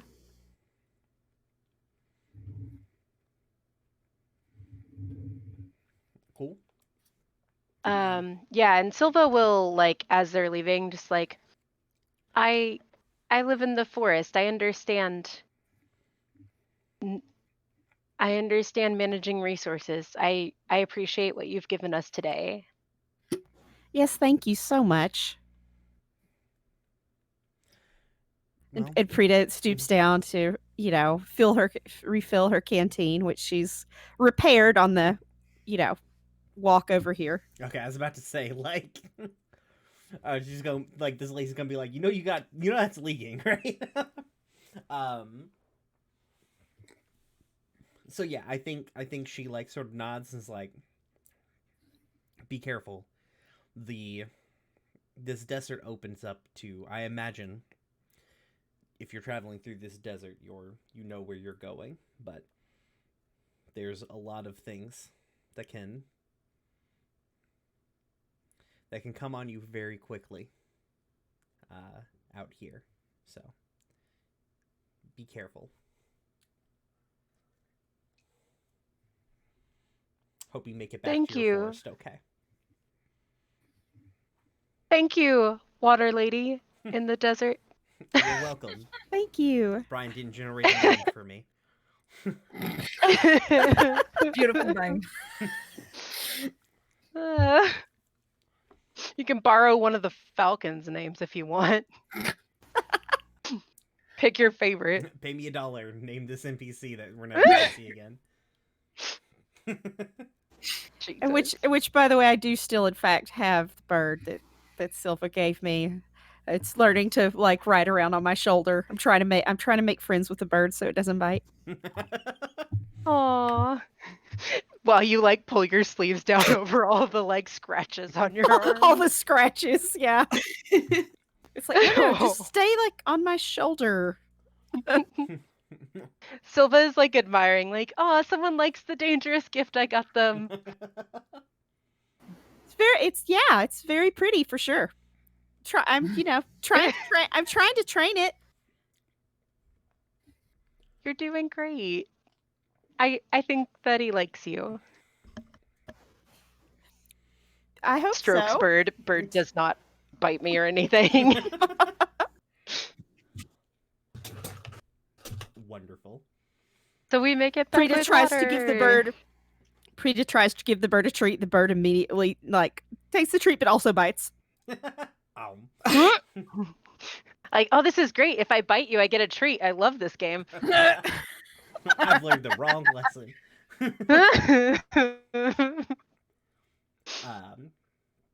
Sick. All right. Is that scene? I think that's scene. Yeah, sounds good to me. Sweet.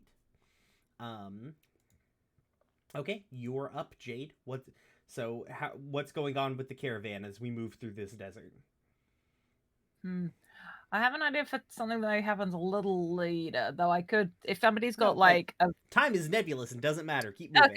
Okay. So we've made well, I can't speak. That's gonna do great for me. We're maybe not out of the desert biome yet, but we are resting for the night. Mm-hmm. The sun's gone down. And what this looks like is Vaori has like set out this cloth. Like, there's a blanket first, like a top, and then there's like what looks like a more ceremonial thing. Mm-hmm. And you see her pulling out all of her pockets and things like that and collecting all the sand from the sandstorm that's still on her person and like shaking it onto this cloth and then like moving it all together so it's in a pile. And I am going to spend one of my creativity points, Okay.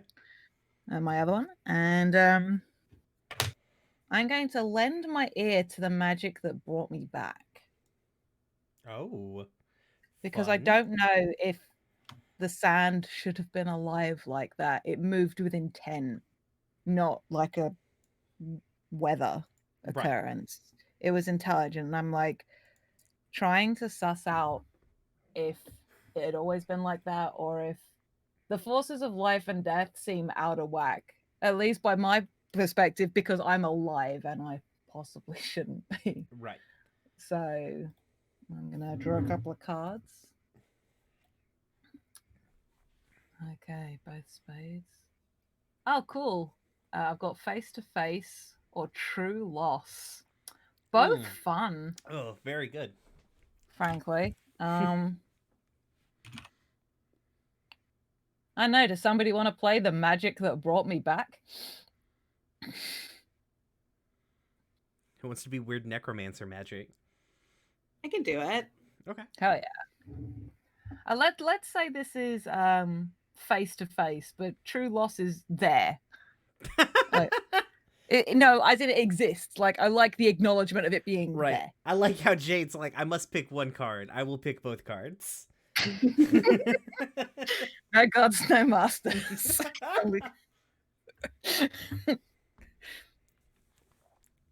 I think as you ask this question,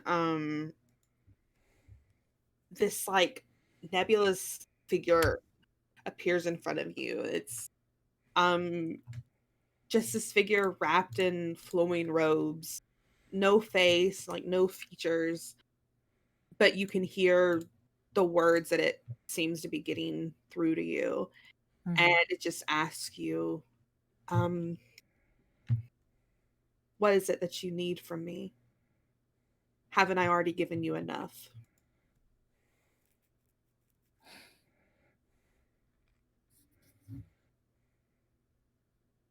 They look thoughtful. They don't look away though. They don't look like cowed by. Yeah, okay, yeah, you're a big figure with flowy robes that brought me back from the dead. Yeah, I got flowy robes too, and I can see the future. You know, they don't say that, but there's a vibe. It's just like, yes, but I seek understanding. You knew the person I was when you brought me back. Don't be surprised that I've now asked you questions. You're asking for answers to questions that do not concern you.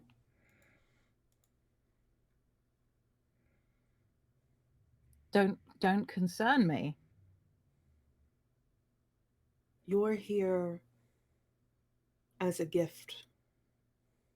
The earth has brought you back to life to give you one chance to do right by your people. Don't ask too much of it.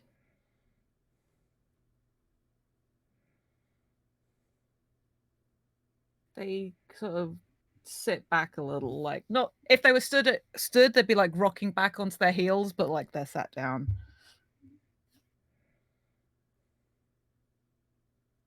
So I'm a gift. Wouldn't you consider a second life a gift? Would you call this life? You're more alive than your people are. Fuck! Rude. Shit! I am a little better than a corpse, and you know it. You have the ability to look into the future and see what we want from you. It isn't my fault if you've not done that yet.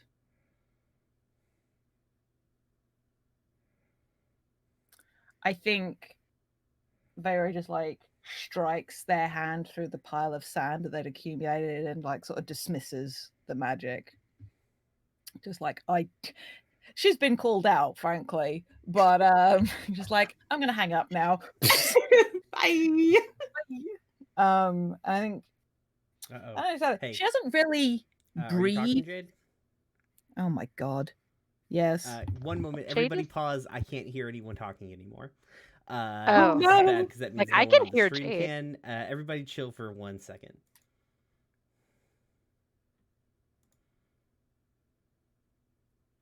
Hello?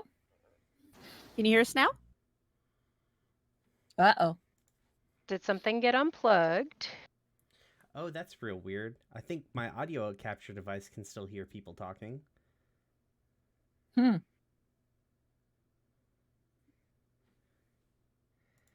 Can I hear any sound? Sorry, I guess everybody. we should keep making noises. Yeah. Hey everybody, welcome to day 11 of the No, I can't. No. Hey, I'm sure everybody can still hear me. I'm going to pause the stream real quick while I try and figure out my audio issues. We'll be right back.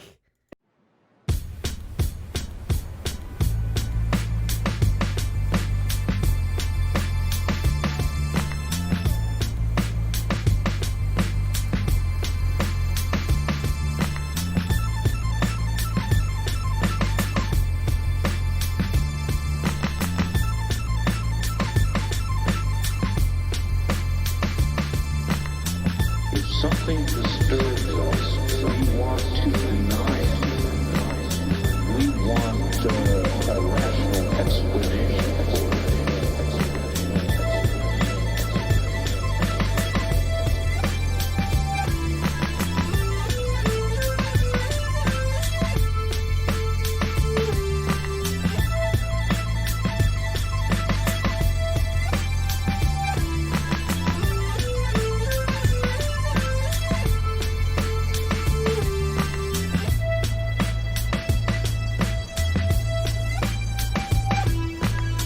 If something disturbs us, we want to deny it.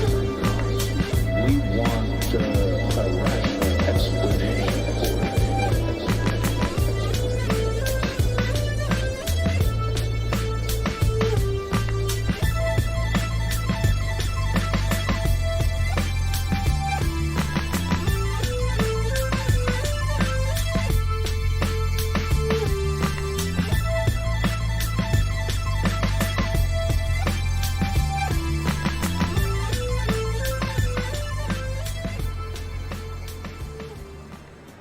If something disturbs us, we want to deny it. We want a rational explanation for it.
everybody, we're back. I fixed my audio issue.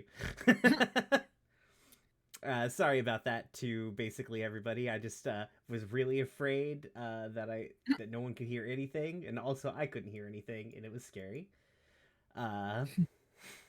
So, I honestly have no idea where you guys were because I couldn't hear what was going on. So just kind of Yeah.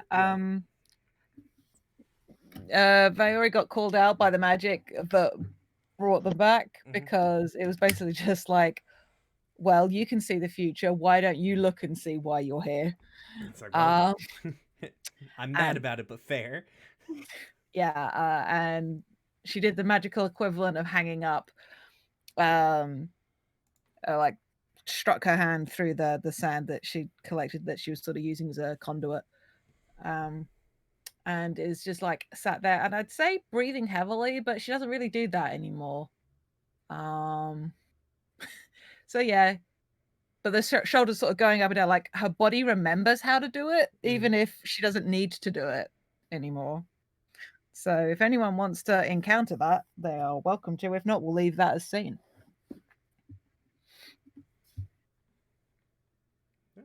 Sounds like it's seen. Alrighty. I want to give Katie a creativity point for being dope ass magic that calls Viorion Yeah. her cowardice. Just calling you out. Crazy Yeah. for calling you out. Sometimes you gotta be called out by the magic that keeps you alive. That was like a sass off. It was great. Everyone was so sassy. Okay, and I think that brings us to Katie. Where are we? What are we doing? Where are we at? What's Flamera up to? I think that it is also a couple of days later, and I think we're getting out of the desert. Like we see this I think it's a city like structure. Probably something that like someone like Silva's probably never seen before, because Silva's so used to the woods. It's like this really sort of like worn down apocalyptic type of cityscape that we're coming up on. And I think Flamera takes the lizard a couple of feet further and then crawls off very unprincess like. She still didn't get a hang on riding the lizard.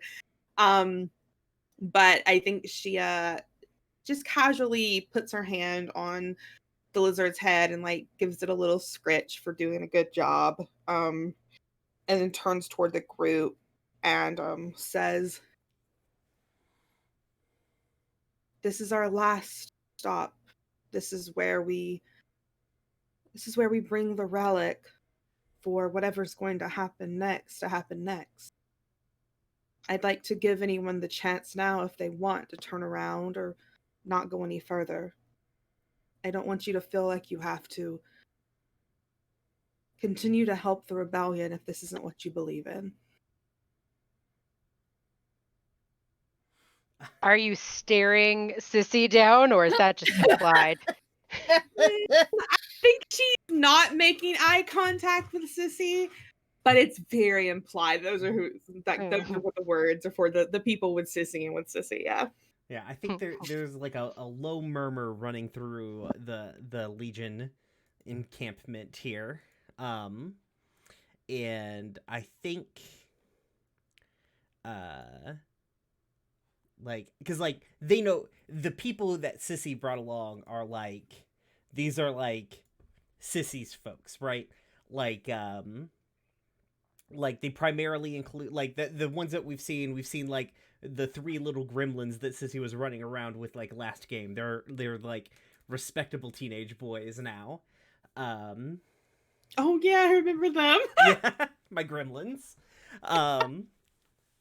They're in charge of things now. It's been, a while. And I think she like sort of looks at them, like looks back to Flamera and like turns toward like her contingent and is like,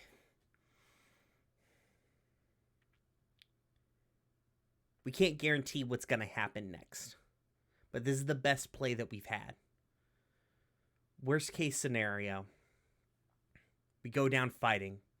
And that's what we were going to do no matter what. At least this time, we're going to fight for something that we chose. Not something that somebody chose for us. And I guarantee you that I will be there shoulder to shoulder.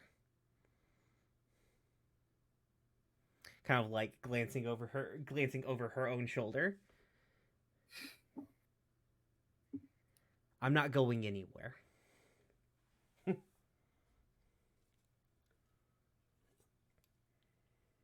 Anyone else? If you would like to back out, now is the time to do so. I legit thought you were going to be like, anybody else got a speech? Anyone else want to say something? I think when no one says anything and it's just sort of like awkward shuffles, you know, she straightens her shoulders and looks at the group and says, I am so very honored to have gone on this mission with the lot of you. You have worked so hard and so beyond what you were expected. It's been hard. It's been hard losing people and losing our homes. But we can overcome. That's what the rebellion is about. It's about overcoming and rebuilding and being better than we ever were before and stronger because we have each other. I'm so honored to know that I have you in my group. And I think Flamira doesn't get back up on the lizard. I think she sort of like begins to walk slowly, guiding the lizard toward this new place they're going to, this cityscape, and is thinking over Sissy's words in her head, that and hoping that there's not another betrayal waiting for her at the end of this line. But yeah, I think she just wanted to give like a speech to encourage everybody. Okay. I think we see, unless somebody else wants to do something real quick. Yeah, you're good. Okay. I'm good. I think we see like Sissy like gesture at like her former gremlins. Now gremlin. Get out of this podcast. Leave. And they go off to do something while she like moves up through the group, kind of like sidling on up to Flamira. As they're walking, and she is like, so what's the move after this? We've caught the car, so we'll know when we get there. I'm not sure what the move is afterwards. Apparently it's going to reshape the way we see the world and the world handles us. So you take over the Legion and you move on. I mean, I don't mean immediately. I don't mean we can't plan for, you know, a magical bomb to go off. But you can't tell me you haven't sat there and thought about what the aftermath looks like.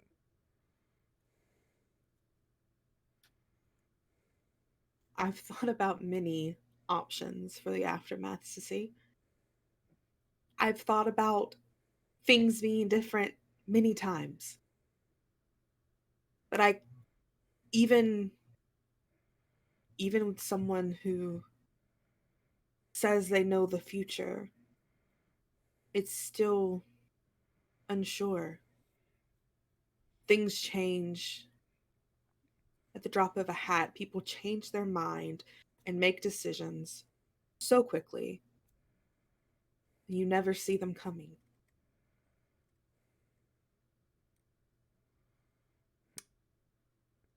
Then let me. Okay, fair enough. Let me pose a question to you. She sort of like glances back over her shoulder at the like everybody, like everybody in all camps, just like looking at these two probably as they walk at the head of the line, like, oh shit, something's happening.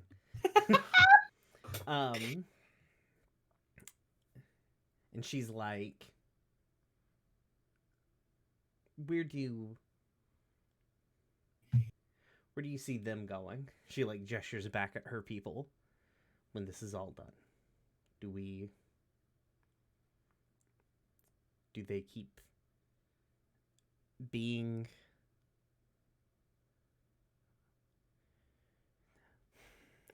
what's a future for weapons that don't have a war?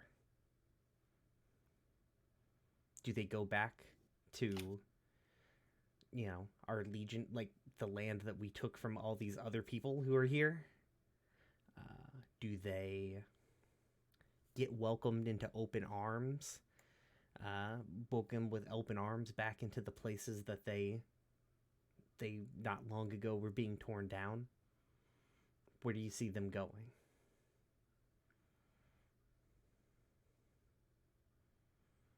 I don't know. I don't know if I can answer that. I like to think that after all is said and done, that we can put aside our differences and move on. But I know that's easier said than done. So I hope that they have a place to... I hope they have a place to go to. I hope that you can give them a place, Sissy. That's supposed to be what this is all for, right? For your people to have a place that isn't controlled by the Legion, so they're not weapons any longer. I mean, You can give a weapon a new purpose. Swords to plowshares and all that. I like to think you can give a weapon a new purpose. I tried it once and it failed, but it might have just been me. Look, we both know it wasn't you.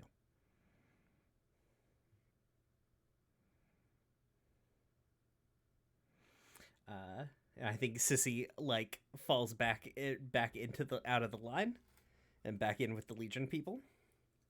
Before you do, I want to spend a point. Yeah. Ask you a question. Oh, what? For real? Okay, yeah, sure. Yeah, I have 2 points, and we have an hour left, so might as well spend them. Not even an hour left, 30 minutes left. Yeah. Yeah, we gotta hop through this next round of things. Yeah. What do you think of me? Yeah. What do I think of you? Is this like an in-character question, or are you just trying? I think that I don't. Does it matter how it is? It doesn't. Just how just framing wise, I'm gonna answer the same. I think that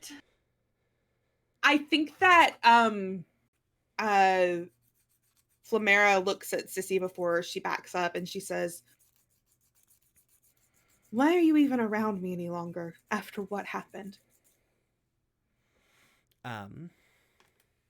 And I think she sort of stops moving backwards, keeps moving forwards because we're still walking. And she's like,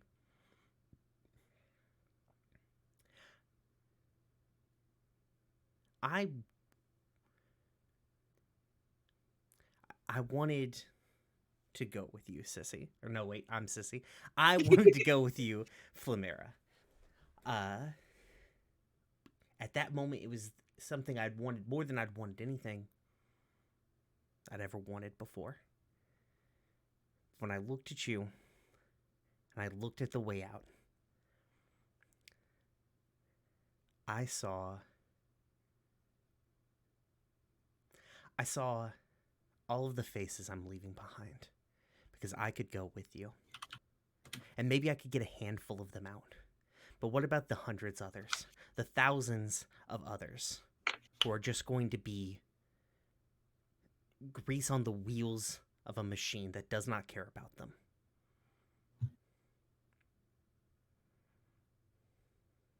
You're the thing I don't get to have.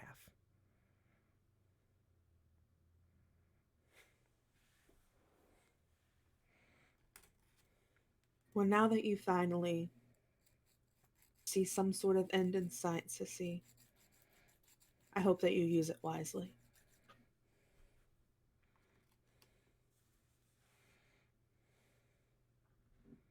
I think Pomera just looks straight ahead and continues to walk.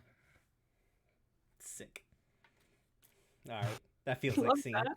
Love that. Love that. Love that. These two very well adjusted young Yeah. ladies. Cool. All right, so let's we're gonna snake draft this so we don't start with the same the same one again. So let's Thank kick you. in. We're gonna do the last round. So basically we're at the end game. We can play a little bit more fast and loose with how things flow into one another. We probably need some sort of conflict to come up against here at the very end. Does anybody have an idea on what we're doing here at this fallen city, placing the MacGuffin in its MacGuffin?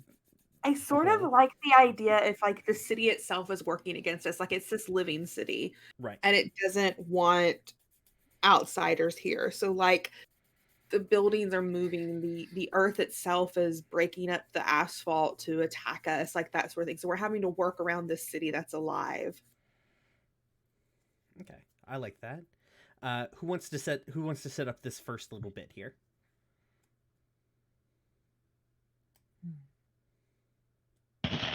I think I actually have an idea if you guys are cool with that. Yeah. Yeah. Yeah, let's Yeah, roll. go for it. So I think what we see is we get like a long shot, like a wide shot of this like kind of like derelict city.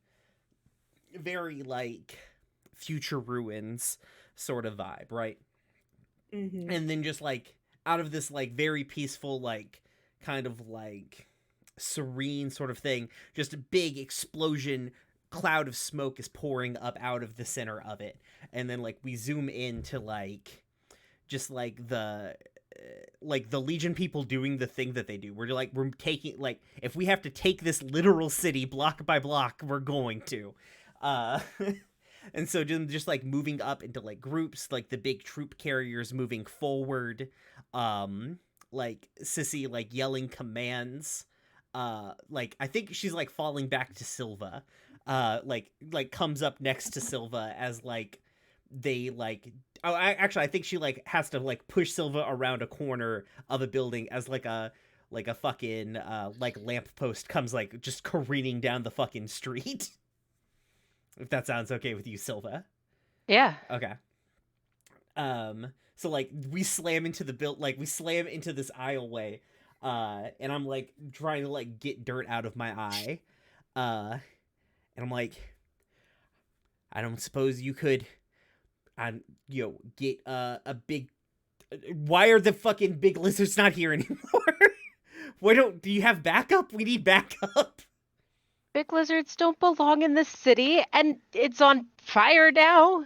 It's not. Listen, part of it's on fire because like she like peeks around the corner, and like we see her Whole like city throw in flames. basically like a thermal detonator, just chucks the motherfucker down there. Like we need backup because we're not gonna something's got to break that fucking line. What do you got for me?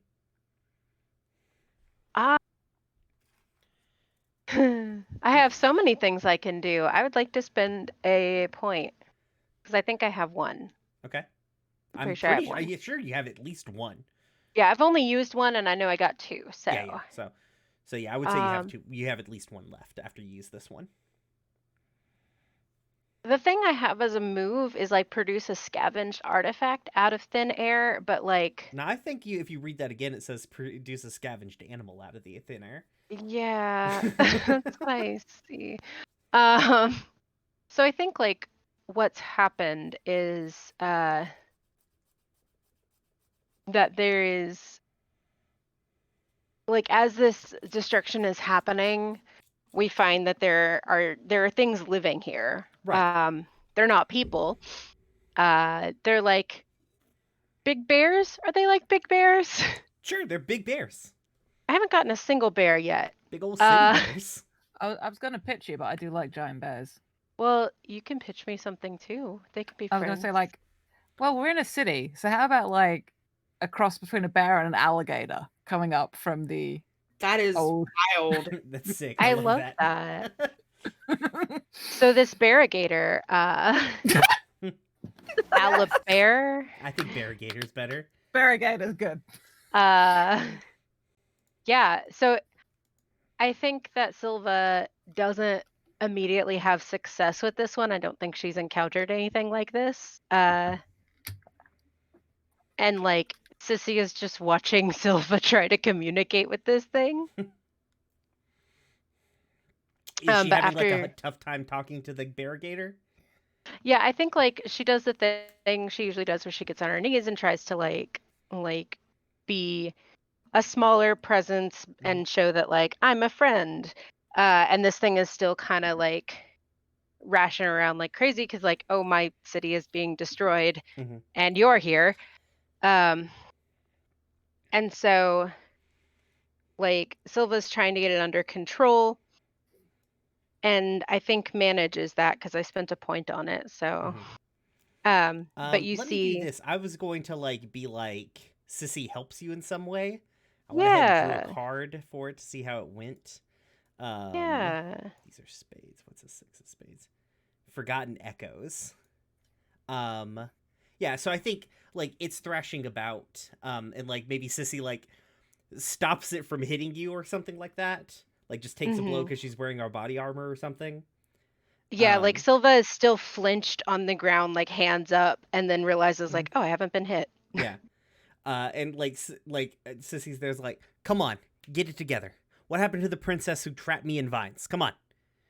Like, That was pretty awesome, wasn't it? it was fucking great. Come on, this is just a fucking bear thing. You got this. And then Silva will look like at the animal and just look back like, I think it prefers Barrigator. And you notice that the thing has stopped moving.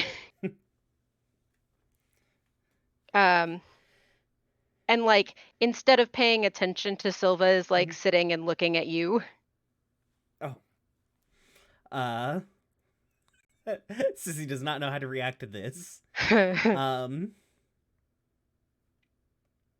I think she like looks at the Barrigator and like leans around the corner and kind of like looks back out, and there's like overgrown shrubbery that used to be part of like the green space for city planning is just like whipping about like big old fucking arms at like a bunch of like Legion soldiers who are less like, Jesus Christ, this is a bad day for us. And she's like, can you, like, gestures at the Barrigator, can you like do something about that? And Silva puts a hand on the bear's like shoulder, haunch, and it runs off to join the fight. As she like Super looks Smash at you. Bros. Cut. The Barrigator has joined the fight. Jesus. Yeah, and she looks back at you like, you just did something kind for another living creature. I think like Sissy readjusts her armor, and like pulls out her sword because she doesn't carry a gun, I guess. And like kind of like is like walking backwards, like back out into the street, and is like,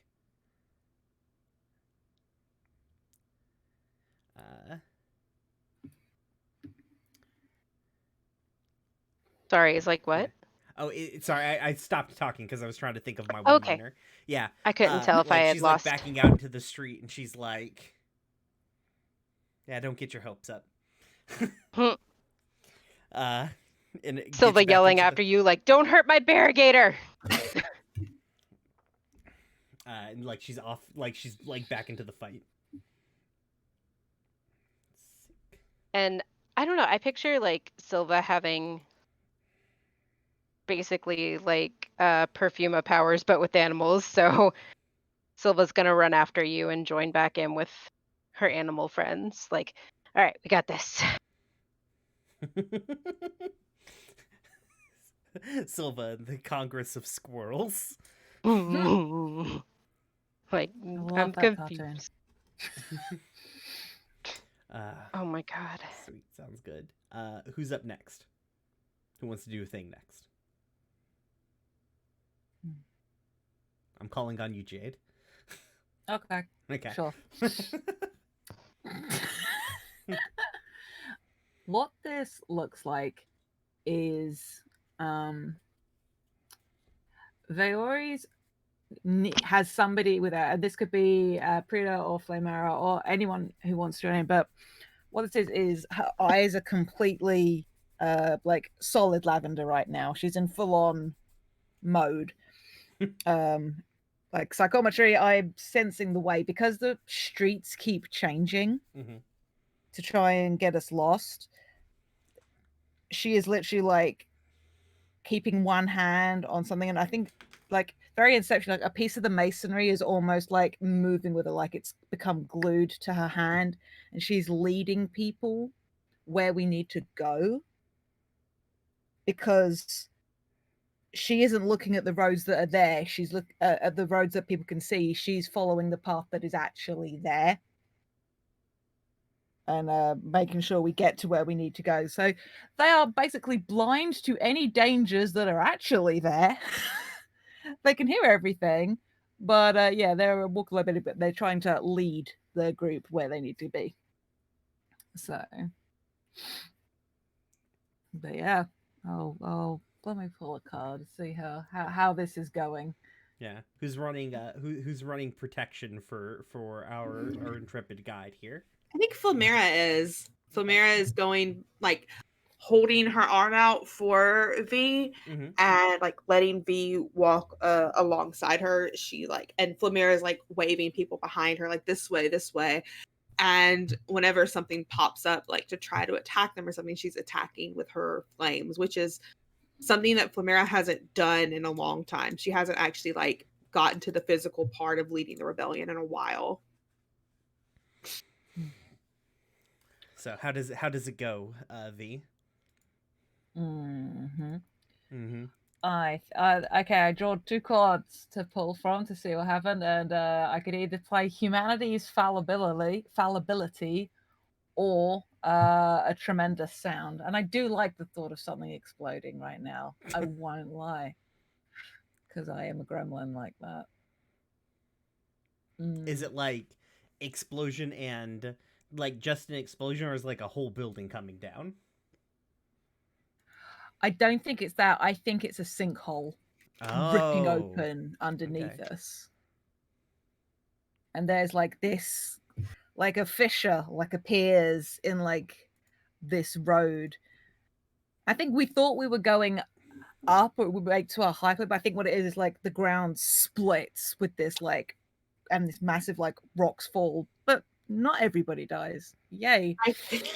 Not everyone, just a couple people. I'm already dead. And I think what it is like we have this like of like part of the floor, the ground in front of us just like caving in to reveal like this massive inlaid chamber with like and like a stairs sort of get formed out of the rubble. It was like what are they called, King Arthur's steps in Ireland, like it looks like that big natural rock formation.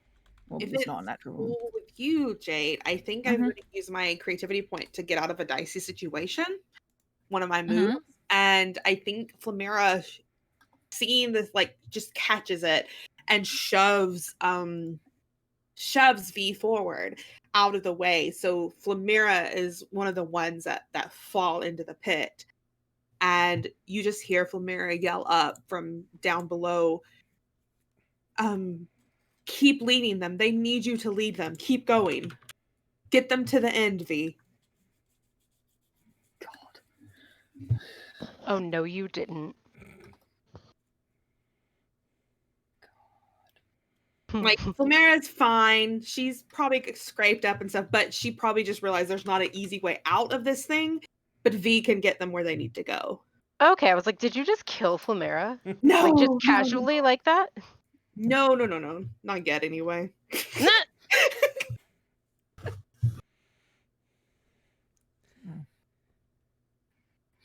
All right, then yeah, I keep bleeding. Sounds good. Cool. I mean, it feels like that's sort of like where we're taking that out, right? Yeah, I'm Yeah. fine with that being the end. Okay, sweet. Anya or Cam, do you guys want to? Either one of you guys got a thing? Well, I have a move I could use, but I don't have any creativity points. Just use I'm it. going Fuck to it. award Yeah. Cam a creativity point. Thank you.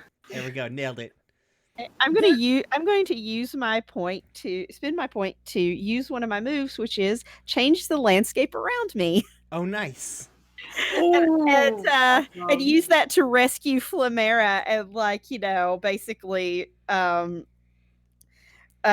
reform the earth and lift up the sinkhole so that she can escape. Yeah, I think when you do that, Flamera is beaten up and bruised and scratched up like it was a long fall. But she looks at Prita with this like weak smile on her face, and she says, "Thank you. You're a benefit to the rebellion." No problem, and I'm glad you think so. And I think Flamera stays behind, doesn't follow after V. She stays behind with Prita and is like helping fight, basically. Like she sort of convinced herself to not go any further. I think she's either scared or there isn't really a way to tell how she feels. But there's something that's holding her back from going any further on this mission. Sounds interesting. Okay. Prita, what else was there anything else you wanted to do, or just like That's it. Okay. I'm good.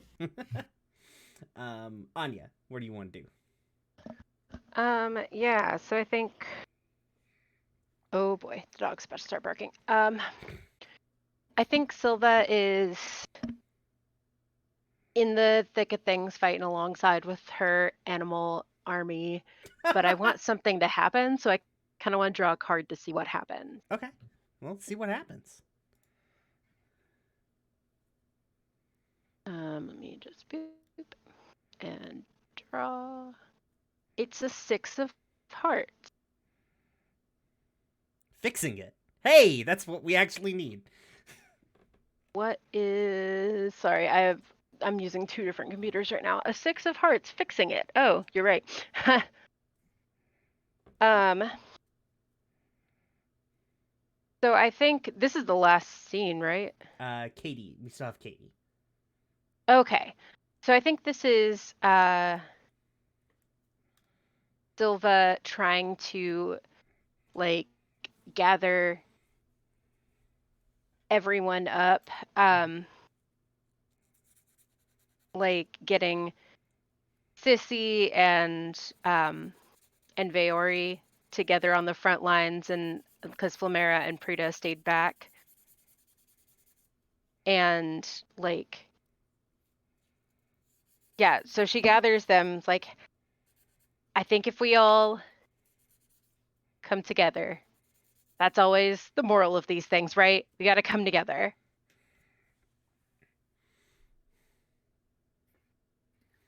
I think like Veori blinks a couple of times and like her eyes return to normal, and she looks at Silva and then she looks at Sissy, and she's like, I think that would be the appropriate way to end the story. Yes. Look, if Pinkie Pie's allowed to break the fourth wall, then so is Silva. Hell yes. And I think we're reaching the center of the city. Mhm. And does anyone have an idea for what's in the center of the city? Because I think Silva's proposal is like, we need to go at this together. Like, I don't think we're picking off the little guys, and now here's the boss. I mean, if it's a boss, like if we've only been fighting off like the things, and this is like the big bad at the end, it's like, I think it's like a low, like what if a temple was mad at you? Yeah. Like this Mhm. cathedral that is like bent in shape in ways that are just like weird to look at it. Like, how is it staying structurally sound? And we've got to get inside that. Yeah. So yeah. Oh. Go on. Sorry. It's your Oh, turn. sorry. Go on. No, you're good. Silva walking forward, like, I think this is where it goes.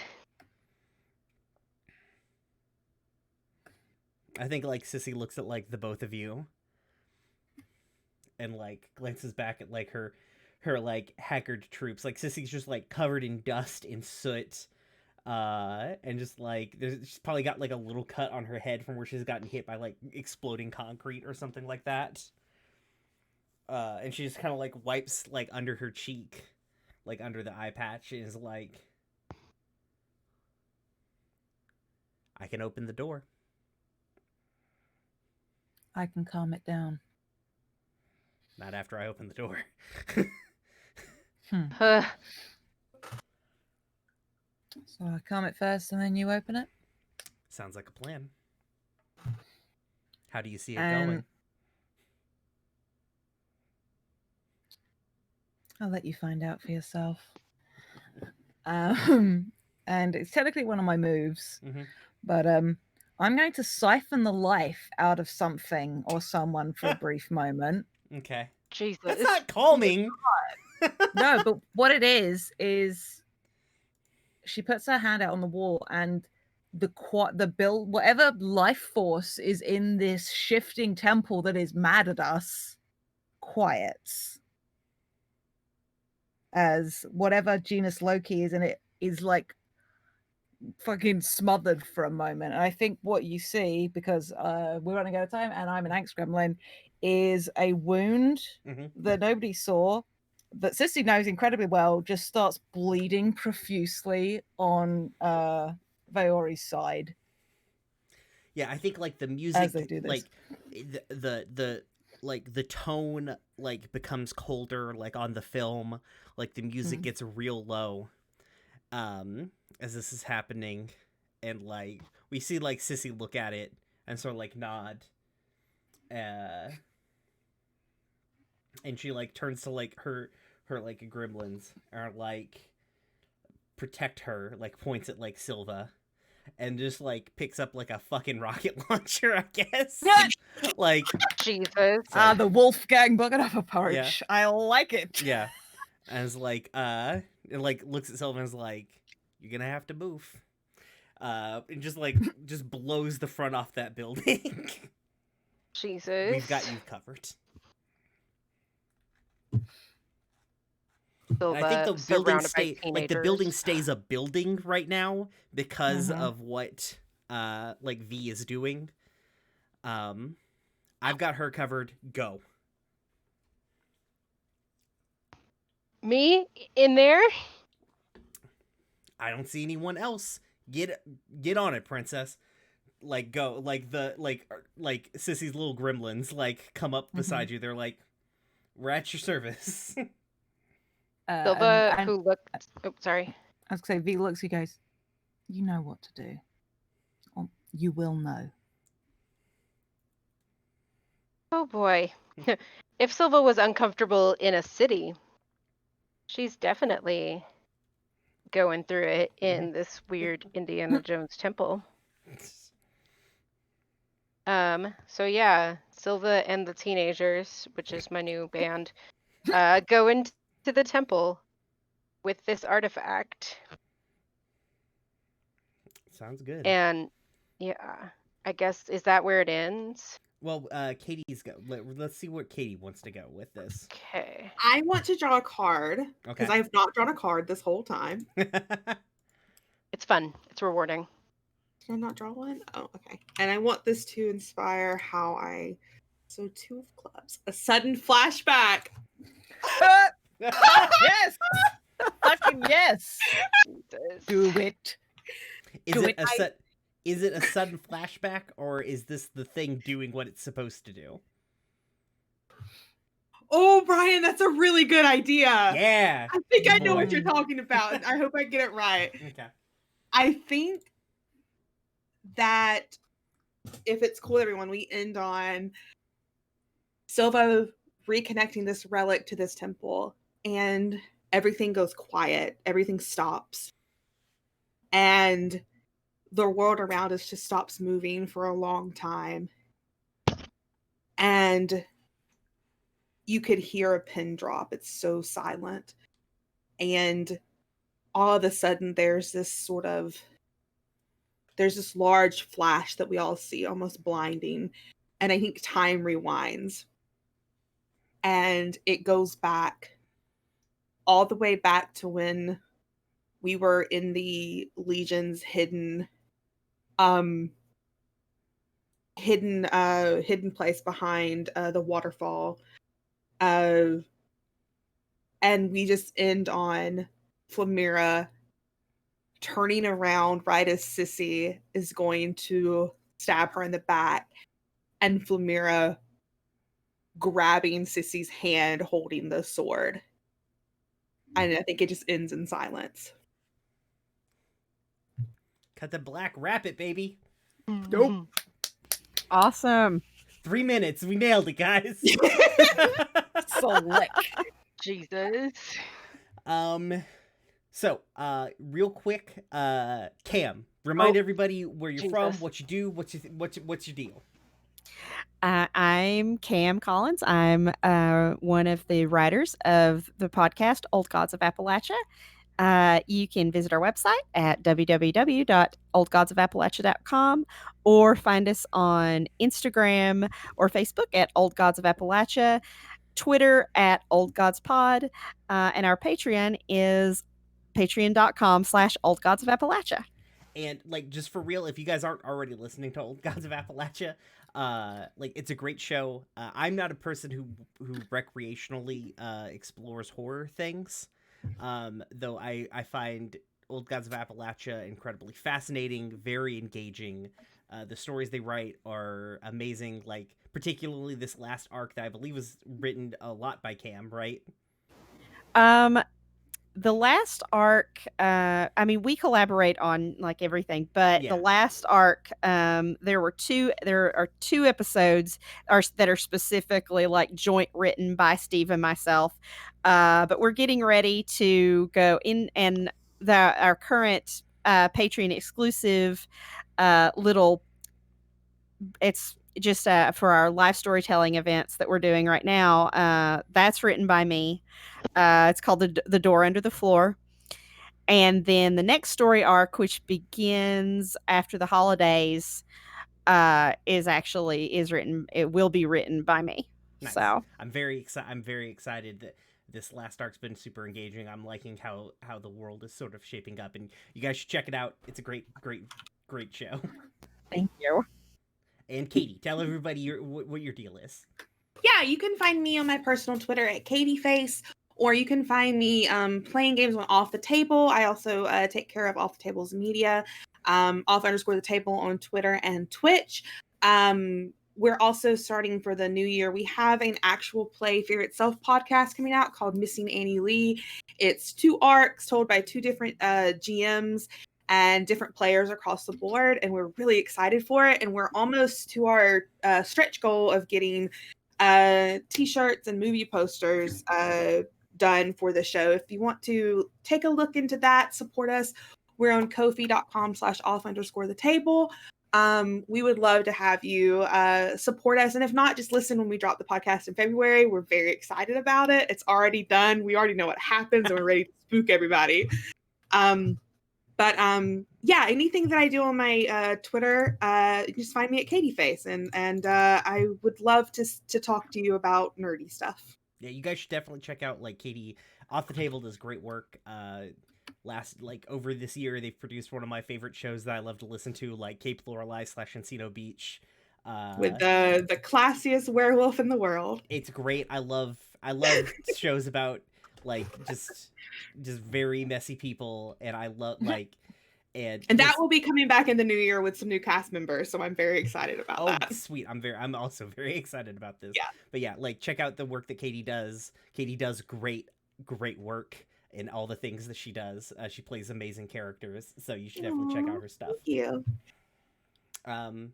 And it's 5. We're done. Goodbye. No. Thanks for sticking around. The stream's gonna, again, like last time, just gonna drop out and we'll come back. It's easier for me to upload that way, frankly. Just chill out. We'll be back in just a couple of minutes. We're going to be playing Thirsty Sword Lesbians. They're gonna be doing magical girl shit. Get fucking stoked, y'all. All right. Peace. Bye. Bye. Bye.